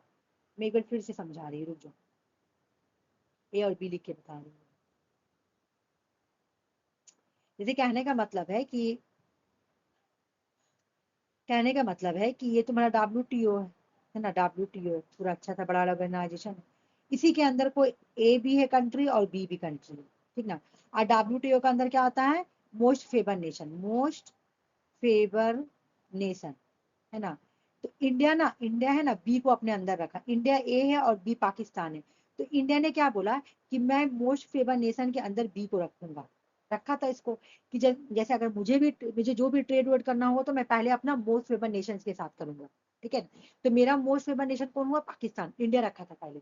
लेकिन जब पुलवामा अटैक हुआ, जब फैब 2019 में पुलवामा अटैक हुआ, तो इंडिया बोलता है कि जो मेरा मोस्ट फेवर नेशन की लिस्ट में जो पाकिस्तान है ना, मैं उसको हटा रहा हूँ, मैं पाकिस्तान के साथ ट्रेड नहीं करूंगा बिकॉज कि मेरा मोस्ट फेवर नेशन से हट रहा है, ठीक है। और अगर एग्जाम में क्वेश्चन आए कि मोस्ट फेवर नेशन कौन से ऑर्गेनाइजेशन से बिलोंग करती है, तो WTO से बिलोंग करती है। यहाँ पे क्या होता है, treating all member countries equally in the term of the trade, मतलब यहाँ पे अपने मोस्ट फेवर नेशन के साथ ट्रेड करता है, ठीक है ना। बहुत मतलब एक हम उसी के साथ ट्रेड करेंगे, उसी को फायदा हो, मुझे फायदा हो, है ना। वो मेरा मेरा बहुत ही फेवरेट कंट्री, तो मैं उसी के साथ ट्रेड करूंगी, इस तरह का चलता है WTO के अंदर। तो ये भी क्लियर हो गया। अब यहाँ पे आते हैं कि इसका मैंडेट क्या है। इसका मैंडेट एक बार पढ़ लेते हैं।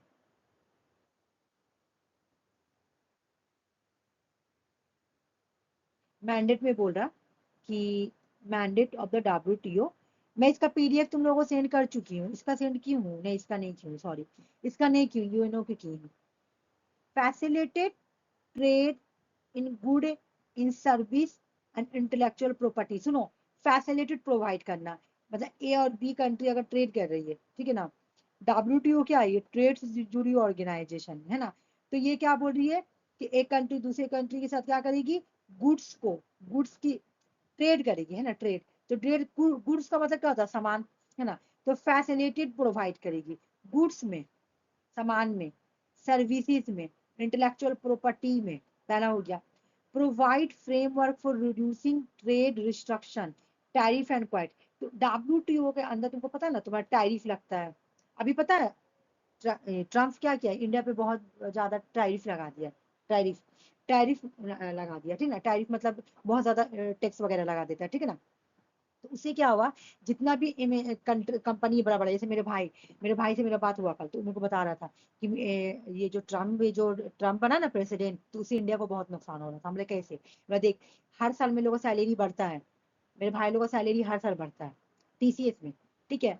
तो बढ़ता है, हर कंपनी, हर तुम्हारा कंपनी में बढ़ेगा, ठीक है, सैलरी बढ़ता है। लेकिन इस साल वो नहीं बढ़ाया, क्यों, क्योंकि ट्रम्प का क्या, टैरिफ को बढ़ा दिया WTO के अंदर, वर्ल्ड ट्रेड ऑर्गेनाइजेशन के अंदर उसने क्या किया, इंडिया के ऊपर टैरिफ को बढ़ा दिया कि हम इंडिया से टैरिफ ज्यादा लेंगे, ठीक है ना। तो यही होता है, रिड्यूस करना, क्या, ट्रेड रिस्ट्रिक्शन या टैरिफ को। लेकिन ट्रम्प ने क्या किया, अभी इंडिया के ऊपर टैरिफ को बढ़ा दिया। ये सब इंटरनल मामला, एकदम डीप में जाओगे तो पता चलेगा, ठीक है। तो ट्रम्प ने क्या किया, इंडिया के ऊपर टैरिफ को बढ़ा दिया कि अब इंडिया अगर कोई ट्रेड करेगी तो ज्यादा मिल को ज्यादा पैसा देगी, ज्यादा टैक्स देगी, ठीक है ना। Overseas independent mechanism for resolve trade dispute, यहाँ बोला WTO के अंदर अगर ए कंट्री और बी कंट्री के बीच में ट्रेड को लेकर अगर कोई लड़ाई होता है, तो वो लोग ना बिल्कुल इंडिपेंडेंट तरीके से प्रॉब्लम को सॉल्व करे, पीसफुली रिजॉल्व करे। फिर बोला प्रोहिबिशन, बोला WTO के अंदर कोई डिस्क्राइमिनेशन नहीं होगा, रोकना है। Prohibit discrimination practice among the trade partner, जो भी ट्रेड पार्टनर है ना उनके बीच में तुम्हारा डिस्क्राइमिनेशन नहीं होनी चाहिए, ये बोला। पहला क्या बोला कि गुड्स एंड सर्विस का फैसिलिटी प्रोवाइड करेंगे। दूसरा बोला कि जो भी ट्रेड रिस्ट्रिक्शन है इसको खत्म करेंगे। ट्रेड रिस्ट्रिक्शन का मतलब कि ए और बी ट्रेड कर रहा, और ए का क्या, बी पे रिस्ट्रिक्शन लगा दी कि तुम ट्रेड नहीं कर सकते हो, तो वो खत्म करेंगे, खत्म करता है। तीसरा कि टैरिफ को कम करेगा, जो कि अभी ट्रम्प हम लोग के ऊपर, इंडिया के ऊपर टैरिफ को बढ़ा दिया है WTO के अंदर। ट्रम्प ने WTO के अंदर इंडिया के ऊपर टैरिफ को रिड्यूस नहीं बल्कि इंक्रीज कर दिया, ठीक है। जिसकी वजह से उसका इफेक्ट कंपनी पे पड़ रहा है। देखो कंपनी पे कैसे पड़ रहा है, तब जैसे बाहर का कंट्री जब टैरिफ बढ़ा दिया ना, टैरिफ बढ़ा दिया इंडिया के ऊपर, तो कोई भी बाहर की कंपनी इंडिया में आके प्रोजेक्ट नहीं करेगी, क्योंकि उसको पता है कि मुझे टैक्स ज्यादा देना पड़ेगा, तो वो कोई दूसरा कंट्री चूज करेगी, ठीक है। तो उससे क्या होगा, कंपनी को नुकसान होगा, तो कंपनी अपना वर्कर का सैलरी कैसे बढ़ाएगी, ये इस तरह का बात है, ठीक है। उसके बाद बोला कि डिस्क्राइमिनेशन होगा तो उसको रोकेगा, ठीक है। ये पेज समझ में आया, मैं चेंज करूँ पेज, मैं पेज चेंज कर रही हूँ, ठीक है। आ जाओ। अब देखो यहाँ पे क्या है, यहाँ पे ज्यादा नहीं याद करना है, थोड़ा थोड़ा याद करना है, मैं बता दे रही हूँ। देखो जैसे यहाँ पे एक, यहाँ मीटिंग कैसे होता है, मिनिस्ट्रियल कॉन्फ्रेंस होता है, मिनिस्ट्रियल कॉन्फ्रेंस। WTO का जो मीटिंग होता है ना, वो कितने साल पे होता है ये हम लोग को पता करना है। ये हर 2 साल में होता है, इंपॉर्टेंट है ये वाला। WTO का जो मीटिंग होता है हर 2 साल पे, it meet every 2 years to address global trade diplomat, ठीक है। लास्ट हुआ था 2024 अबू धाबी में, ये मैं सोची थी डिलीट कर दूंगी, डिलीट हुआ नहीं। ये एक्चुअल में ये एक आर्टिकल से ये वाला डेटा में ये सब तो करंट लेना पड़ेगा ना मुझे, ये बुक का नहीं चलेगा, मुझे कुछ कुछ डेटा ना करंट लेना पड़ता है। अगर मैं करंट नहीं लूंगी तो फिर तुम लोगों को पुराना नहीं ना पढ़ाऊंगी। मुझे तो न्यू, जैसे अभी मुझे ट्रम्प के बारे में मेरे भाई बताया तो हम जाकर उसको इंटरनेट से पढ़े, तो वो डेटा मुझे न्यू लेना पड़ेगा ना कि अभी क्या चल रहा है इंडिया का, ठीक है ना। तो यहाँ देखना 2 इयर्स के लिए, ठीक है ना, 2 इयर्स के लिए तुम्हारा इसका मॉनिस्ट्रियल कॉन्फ्रेंस होता है। मतलब WTO का जो मेन डिसीजन मेकिंग बॉडी है ना, उसका नाम क्या है, मॉनिस्ट्रियल कॉन्फ्रेंस। और ये मॉनिस्ट्रियल कॉन्फ्रेंस में कौन कौन होता है, तो WTO में 164 नेशन है, और ये सारे नेशन जो है ना मॉनिस्ट्रियल कॉन्फ्रेंस में आती है, हर 2 साल के बाद आती है। हाईएस्ट डिसीजन मेकिंग बॉडी का नाम है जनरल काउंसिल, WTO का हाईएस्ट डिसीजन मेकिंग बॉडी का नाम क्या है, जनरल काउंसिल। यहाँ इसका प्रिंसिपल क्या है, प्रिंसिपल पढ़ लेना, प्रिंसिपल इंपॉर्टेंट है। प्रिंसिपल तुम्हारा है, ये सब मुझे नया लेना पड़ता है क्योंकि ना अगर मैं नया नहीं लूंगा ना तो चेंज भी हो जाएगा, चेंज होने का डर है ना। WTO का जैसे कुछ कुछ ऐसा चीज है ना जो तुम बुक से कर सकती हो, जैसे तुमको आयर पढ़ाने के लिए कुछ, जैसे अभी मैं तुम लोगों को ये पढ़ाई ICC, तो पहले मैं पढ़ाई थी RC को, तो ICC में मेंबर था 123, ठीक है, लेकिन मुझको अब 125 करना पड़ा क्योंकि मुझे जाके देखना पड़ा कहीं चेंज तो नहीं हुआ, तो चेंज हुआ तो चेंज करना पड़ा। तो मुझे कुछ कुछ करंट डेटा लेना पड़ता है, जैसे मैं WTO को प्रिंसिपल मुझे क्या क्या अब क्या प्रिंसिपल है, ये सब मुझे करंट डेटा लेना पड़ा, ठीक है। तो यहाँ पे देखो, बोलो नॉन डिस्क्राइमिनेशन, कोई भी डिस्क्राइमिनेशन नहीं करना WTO का पहला प्रिंसिपल है। डिस्क्राइमिनेशन नहीं करेंगे, फेयर कंपटीशन चलेगा, फेयर कंपटीशन, ठीक है ना। इनकरेज किया जाएगा डेवलपमेंट के लिए, इकोनॉमिक रिफॉर्म के लिए। फ्री ट्रेड होगा, फ्री ट्रेड, प्रिडिक्टेब प्रेडिक्ट सॉरी प्रेडिक्टेबिलिटी, ठीक है ना, प्रेडिक्टेबिलिटी की जाएगी, मतलब एक प्रिडिक्शन किया जाएगा कि ऐसे ऐसे काम होगा, ठीक है। बस WTO यहाँ पे कंप्लीट। बाप रे आज कितना टॉपिक है, खत्म नहीं होना। आ जाओ, ये तुरंत खत्म हो जाएगा, इससे पहले स्टोरी सुन लो। इसका स्टोरी क्या हुआ था, देखो ये वाला तुम सुनी हो, अरब स्प्रिंग के बारे में तुम लोग सुनी हो, RC का जाना हुआ है। अंजलि हाँ और सुने। सुषमा मुझे बताओ, तो इसके बाद कब हाँ आया, सुने। क्या हुआ, इसका स्टोरी पता है कैसे कैसे आया। ये सब भूल गए, ये सब याद नहीं है। चलो अभी तो ये याद करना पड़ेगा जो रेड वाला है, ठीक है ना। आ जाओ, ये करंट क्वेश्चन आता है, बहुत क्वेश्चन आता है इससे। आ जाओ यहाँ पे देखो, मोहम्मद बजौजी, ठीक है ना, ये एक स्ट्रीट वेंडर थे, ठीक है। ये क्या करते थे, ये सड़क पर फ्रूट्स का ये लगाते थे ठेला, ठीक है। तो क्या हुआ कि तुम्हारा ये ना तुनिशिया एक शहर का नाम है, ये मिडिल ईस्ट कंट्री है, अरब का कंट्री है जो मैं पढ़ा रही, देखो यहाँ पे the Arab spring was a series of pro democracy uprising and protests that swept across Arab world starting late 2010 and peaking 2011। Start हुआ 2010 में, पहुंचा अपना पिक पे कब आया, 2001। ये क्या प्रो डेमोक्रेसी का मतलब, डेमोक्रेसी बनने का एक सीरीज, अरब वर्ल्ड कंट्रीज में, अरब वर्ल्ड कंट्री में डेमोक्रेसी आने का एक सीरीज था। ये कैसे स्टार्ट हुआ, कहानी सुनो। ये मोमेंट पहले सबसे पहली बार आया क्या था, प्रीवियस ईयर क्वेश्चन, अरब स्प्रिंग आया कब था, 2011 में, प्रीवियस ईयर क्वेश्चन। कहाँ पर आया था प्रीवियस ईयर क्वेश्चन, तुनिशिया में आया था। अभी बहुत सारा प्रीवियस ईयर क्वेश्चन है, एक पेज से बहुत सारा क्वेश्चन आया हुआ, नेट का क्वेश्चन है सारा। देखो जो मोहम्मद बजौजी जो थे, ठीक है ना, ये क्या करते थे, ये अपना सड़क पे अपना फल बेचते थे, ठीक है ना। तो इनका इनका जो ये था ना, जो फल बेचने वाला जो तुम्हारा ये जिसपे फल बेच ठेला, तो उसको क्या किया, पुलिस ले लिया, ठीक है ना। अब ये रोज आ रहा था बेचारा, ये रोज सुबह में मॉर्निंग में उठता था, अपने जाके पुलिस को बोलता था कि आप मुझे मेरा ठेला वापस कर दीजिए, ओके सॉरी, आप मुझे मेरा ठेला वापस कर दीजिए, ठीक है ना। और उनसे क्यों, क्योंकि वो उन लोगों को ये दे, फिल्म उन्हीं में देखी होगी, क्या बोला जाता है बाबा उसको, काची तो बोला जाता है, ये दो चंदा दो, पैसा क्या बोला जाता है, वसूलता है, पैसा हाँ पैसा वसूलता है। वसूलता है, हाँ हाँ पैसा वसूलता उसी। तो इसने क्या किया, ये एक दिन सुबह उठा अपने घर से, उसी तरह गया, पुलिस इसको नहीं दिया, ठीक ना, पुलिस से इसके बीच में लड़ाई हो गया, ठीक है, झड़पा हो गया। इसने क्या किया, उससे हिमसेल्फ ऑन ए फायर, इसने क्या किया, अपने आप को आग लगा लिया in protest police corruption and ill treatment.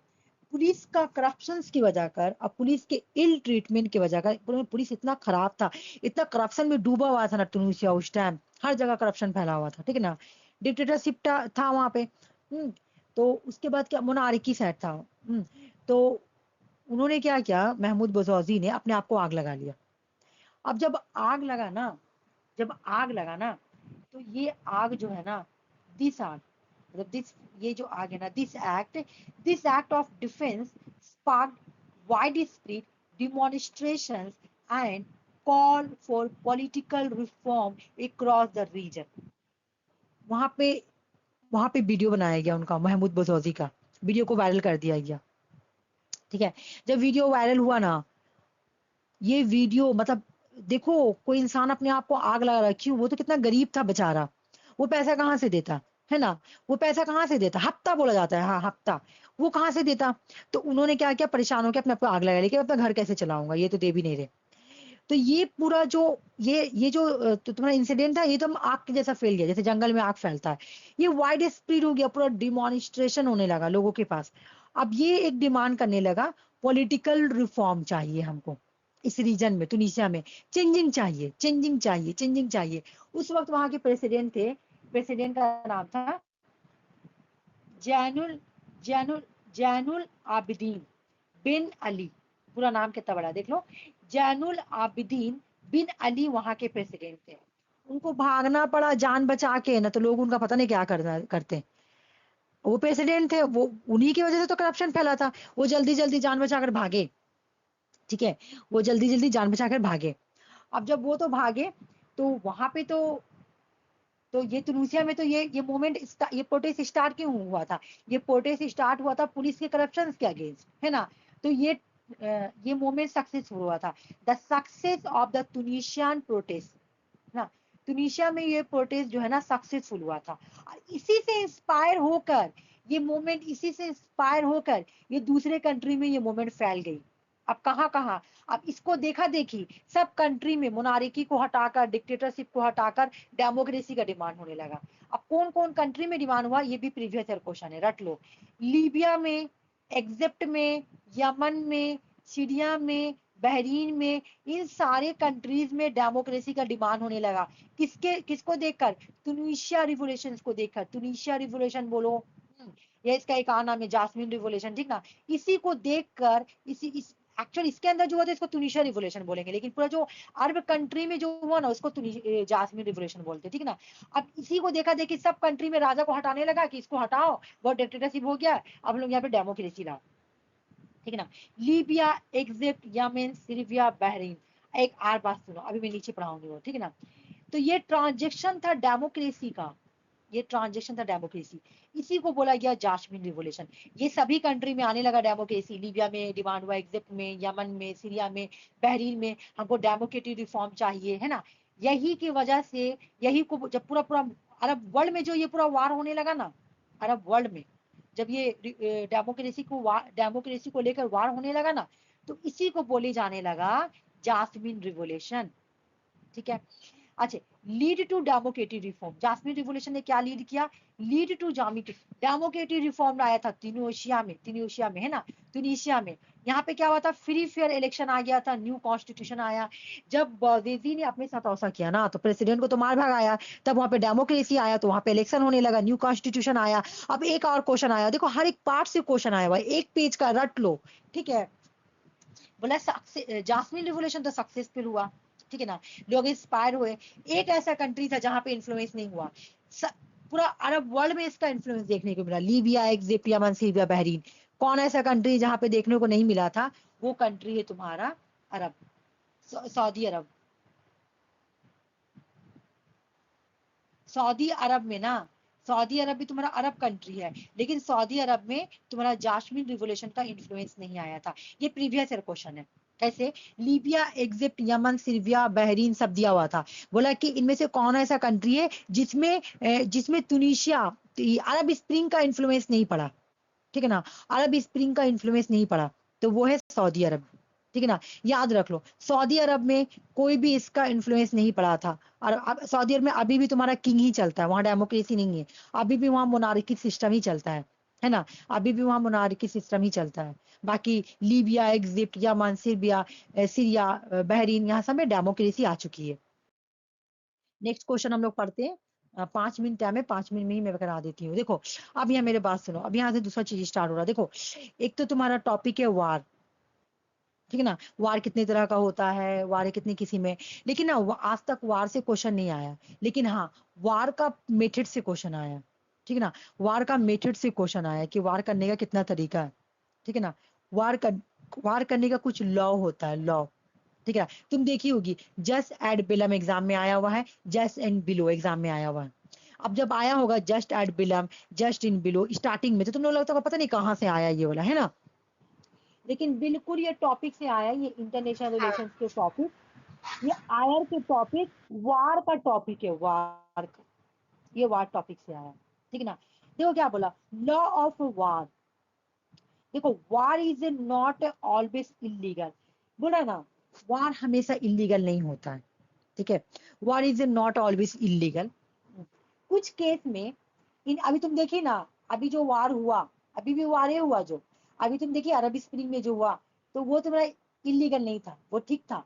उतना ही नहीं होता तो उतना वहां पे डेमोक्रेसी आता भी नहीं। बोला कुछ केसेस में सम केसेस में माइट जस्टिफाई, कुछ केस में वार जस्टिफाई होता है, ठीक है। कुछ केस में वार जस्टिफाई होता है, ओके।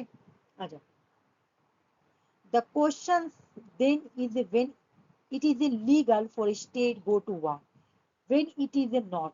बोले कि ठीक है, आपने बोला कि वार हमेशा इलीगल नहीं होता है, कुछ टाइम में वार ऐसा होता है जो जस्टिफाई भी किया जा सकता है। तो आप क्वेश्चन ये एराइज होता है कि आप बताइए कि वार कब लीगल होता है, वार कब इलीगल होगा। मतलब कब वार में हम जाएंगे तो वार लीगल कहलाएगा, कब हम वार नहीं करेंगे तो वो नहीं लीगल कहलाएगा, आप बताइए, है ना।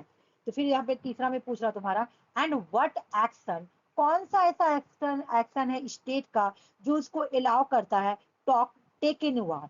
कौन सा ऐसा एक्शन है जो स्टेट को अलाउ करता है कि आप वार कर सकते हैं, और what are they not allowed to be. State का कौन ऐसा एक्शन है जो उसको अलाउ करता है कि आप वार मत करें, कौन सा ऐसा एक्शन है जो अलाउ करता है कि आप वार करें, आप बताइए, क्या मेथड है। तो बिल्कुल ये बोल रहे हैं कि वार इंटरनेशनल लॉ के अकॉर्डिंग वार को दो कैटेगरीज में बांटा गया है, दो कैटेगरीज में डिजाइन किया गया है। वार को लड़ाई करने का मतलब वार करने का दो मेथड है, वार करने का दो मेथड है, ठीक है ना। वार करने का दो मेथड है, एक मेथड का नाम है मतलब two category of war, war के दो कैटेगरीज होते हैं। नाम याद करो, jus ad bellum, jus in bello, ठीक है ना। Jus ad bellum, jus in bello, ठीक है ना। जस्ट एड बिलम का मतलब क्या होता है देख लो। जस्ट एंड बिलम, बोले कि जो जस्ट एड बिलम है ना, ये डील करती है question of when it is legal to go वार।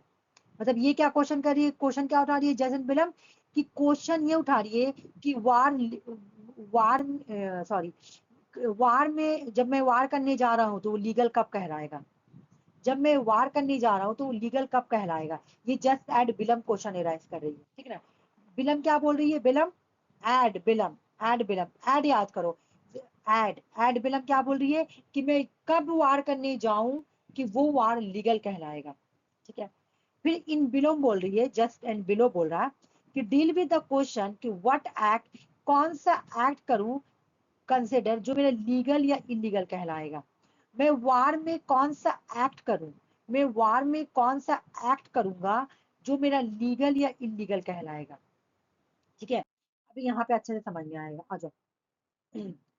कहने का मतलब है तुम्हारा,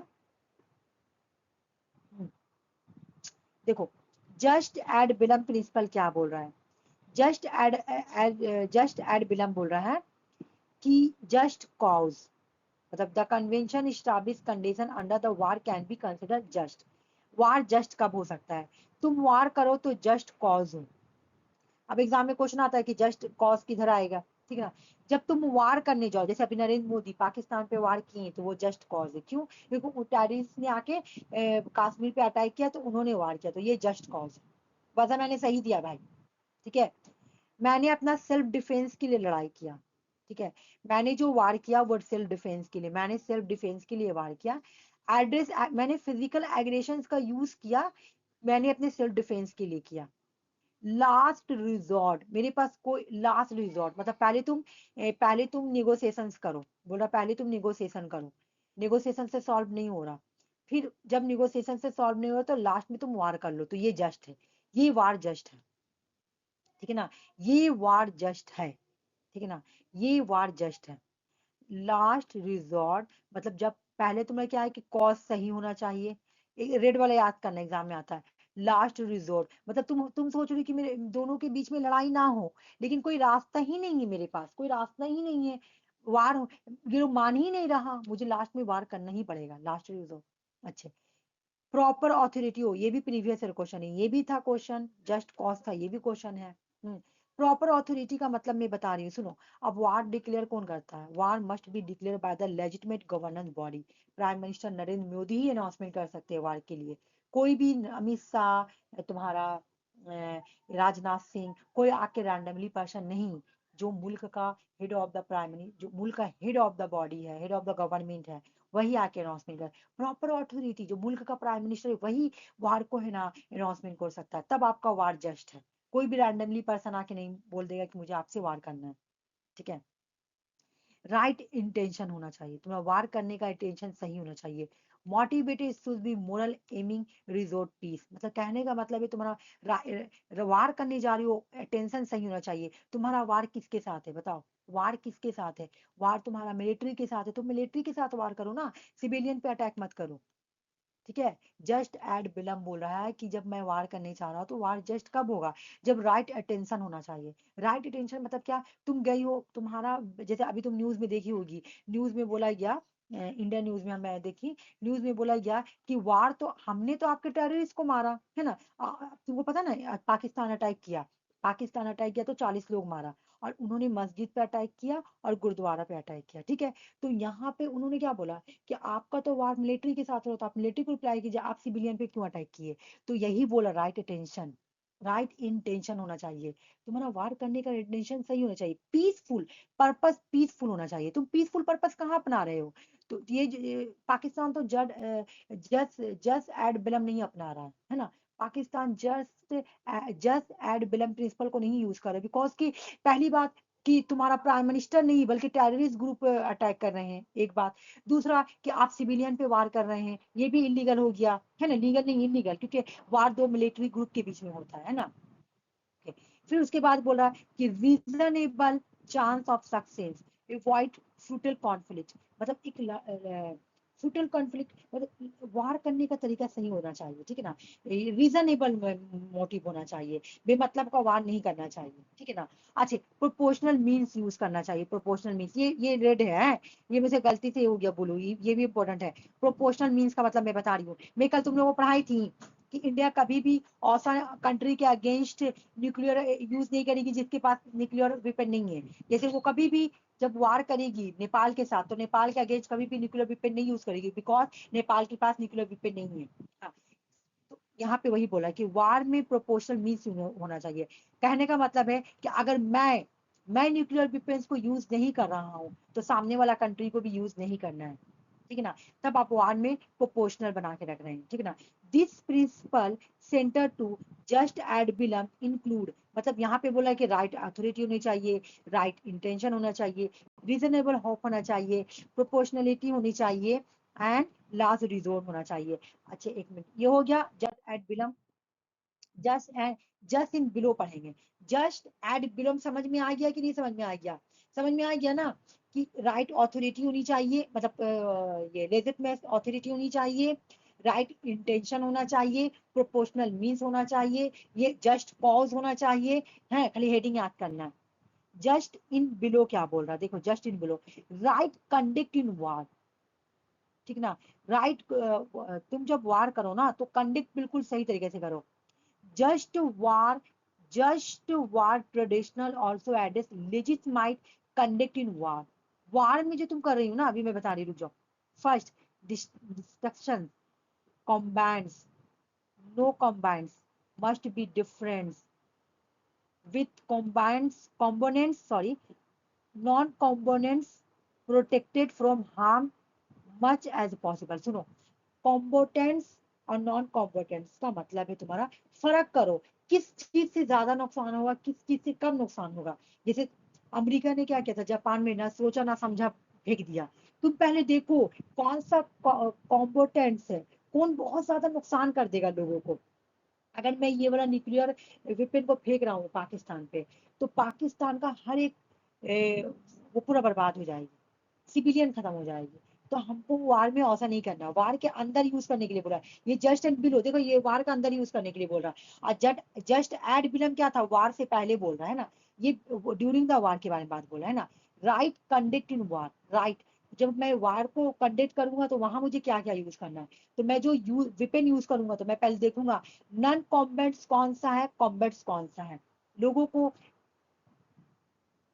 protect from harm as much as possible, मतलब मैं ज्यादा से ज्यादा नुकसान पहुंचाने की कोशिश नहीं करूंगा। Hence the principle of non combat immunity, मैं नॉन कॉम्बैट प्रिंसिपल को ही करूंगा, ठीक है ना। मतलब कॉम्बैट और नॉन कॉम्बैट का मतलब होता है तुम्हारा कि मैं जब वार करने जा रहा हूँ तो मुझे ये करना है कि कौन सा वेपन मैं यूज करूँ, ठीक है, कौन सा ज्यादा खतरनाक है, कौन सा कम खतरनाक है, ठीक है ना। अब जैसे इंडिया पाकिस्तान में लड़ाई चल रहा है, तो इंडिया भी न्यूक्लियर यूज नहीं करेगी और पाकिस्तान भी नहीं करेगी। अगर इंडिया यूज करी है न्यूक्लियर मान लो, तो उधर से पाकिस्तान यूज करेगी तो दोनों का सिविलियन जाएगा, वो भी बहुत भयानक भयानक मौत से, क्योंकि न्यूक्लियर लड़ाई तो बहुत भयानक लड़ाई होता है ना। तो वो बोला कि वो आप लोग पहले देख लीजिए कि हम लोग कैसा वार करना है। द मीन्स ऑफ वायलेंस, एक मिनट कहा गया, the means of violence use must be proportionate. जब जंग करो तो बिल्कुल ही प्रोपोर्शनल तरीके से करो। अब जैसे पाकिस्तान करो तो प्रोपोर्शनल नहीं करा। हमने 18 इंडिया ने कल, पता नहीं इंडिया ने कल पाकिस्तान पे वार किया तो 18 लोगों को मारा जो कि टेररिस्ट ग्रुप से बिलोंग करता था, ठीक है। जबकि इंडिया ने जब 40 लोगों को आज मारा वो सिविलियन थे। तो आपने प्रोपोर्शन नहीं अपनाया, आपने ड्यूरिंग द वार प्रोपोर्शन नहीं अपनाया, ठीक है, ठीक ना। प्रिंसिपल ऑफ आपने नहीं अपनाया। पहला वाला पेज का सब याद करना है, दूसरा वाला पेज का खाली याद क्या करना है कि right conduct in war, right conduct in war just in below के साथ जुड़ा हुआ, ठीक है। ये ड्यूरिंग द वार यूज करते हैं। जैसे हम कॉम्बैट और नॉन कॉम्बैट में फर्क देखेंगे पहले, कौन ज्यादा नुकसान है कौन कम नुकसान है, ठीक है।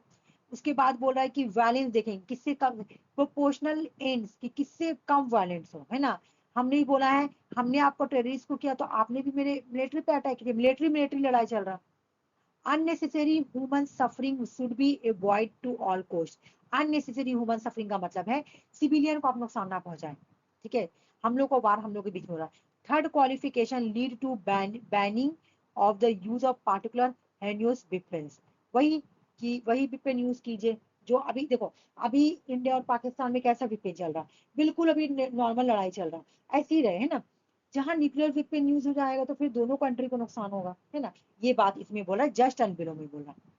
तो मिलिट्री नेसेसरी, इसका मतलब होता है मिलिट्री जो नेसेसरी जरूरी है, आप मिलिट्री को यूज करो। देखो अभी मिलिट्री यूज कर रहा ना, अभी इंडिया मिलिट्री यूज कर रहा है कि नहीं यूज कर रहा, यूज करो। पाकिस्तान भी यूज करा, लेकिन fair treatment of prisoner of war. अब एक और बात सुनो, जब ड्यूरिंग द वार हुआ, ठीक ना, वार हुआ, तो वार में तुमको पता है क्या होता है, वार होता है ना जब, तो वार में बहुत सारा मिलिट्री को, मान लो ए कंट्री और बी कंट्री, तो ए ने क्या किया, बी कंट्री के मिलिट्री को अपने अंदर रख लिया, और ए ने एक दूसरे के मिलिट्री को अपने अंदर बंदी बना लेता है। 1971 में जब तुम्हारा वार हुआ था इंडिया और बांग्लादेश के बीच में, इंडिया और पाकिस्तान के बीच में, बांग्लादेश को लिया, इंडिया का बहुत सारा आर्मी पाकिस्तान के पास थी और पाकिस्तान के बहुत सारा आर्मी इंडिया के पास थी, ठीक है। जब जब शिमला एग्रीमेंट हुआ तब जाके तुम्हारा ये मिलिट्री को अदल बदल किया गया। तो बोल रहा है कि आपको बिल्कुल fair treatment of prisoner, prisoner of war, prisoner of war किसको बोल रहे हैं, वही मिलिट्री को, वही मिलिट्री, वही फौजी आर्मी को जिसको वार के ड्यूरिंग द वार जेल में रख दिया गया है। मान लो कि अभी इंडिया और पाकिस्तान में लड़ाई हो रहा, तो पाकिस्तान जो भी इंडियन मिलिट्री को अपने अंदर रखेगी, या इंडिया जो भी पाकिस्तान आर्मी को अपने अंदर रख लेगी, पकड़ लेगी, उसको प्रिजनर ऑफ वार बोला जाएगा। तो आप उसके साथ फेयर ट्रीटमेंट कीजिएगा, ये ना आप उसके साथ ब्रूटल बिहेवियर करें, ठीक है। अच्छा बताओ ये समझ में आया, बस ये लास्ट है, ठीक है। हेलो, हेलो, हाँ ठीक है, अब मैं क्लास ऑफ कर रही हूँ, कुछ हाँ पूछना तो तो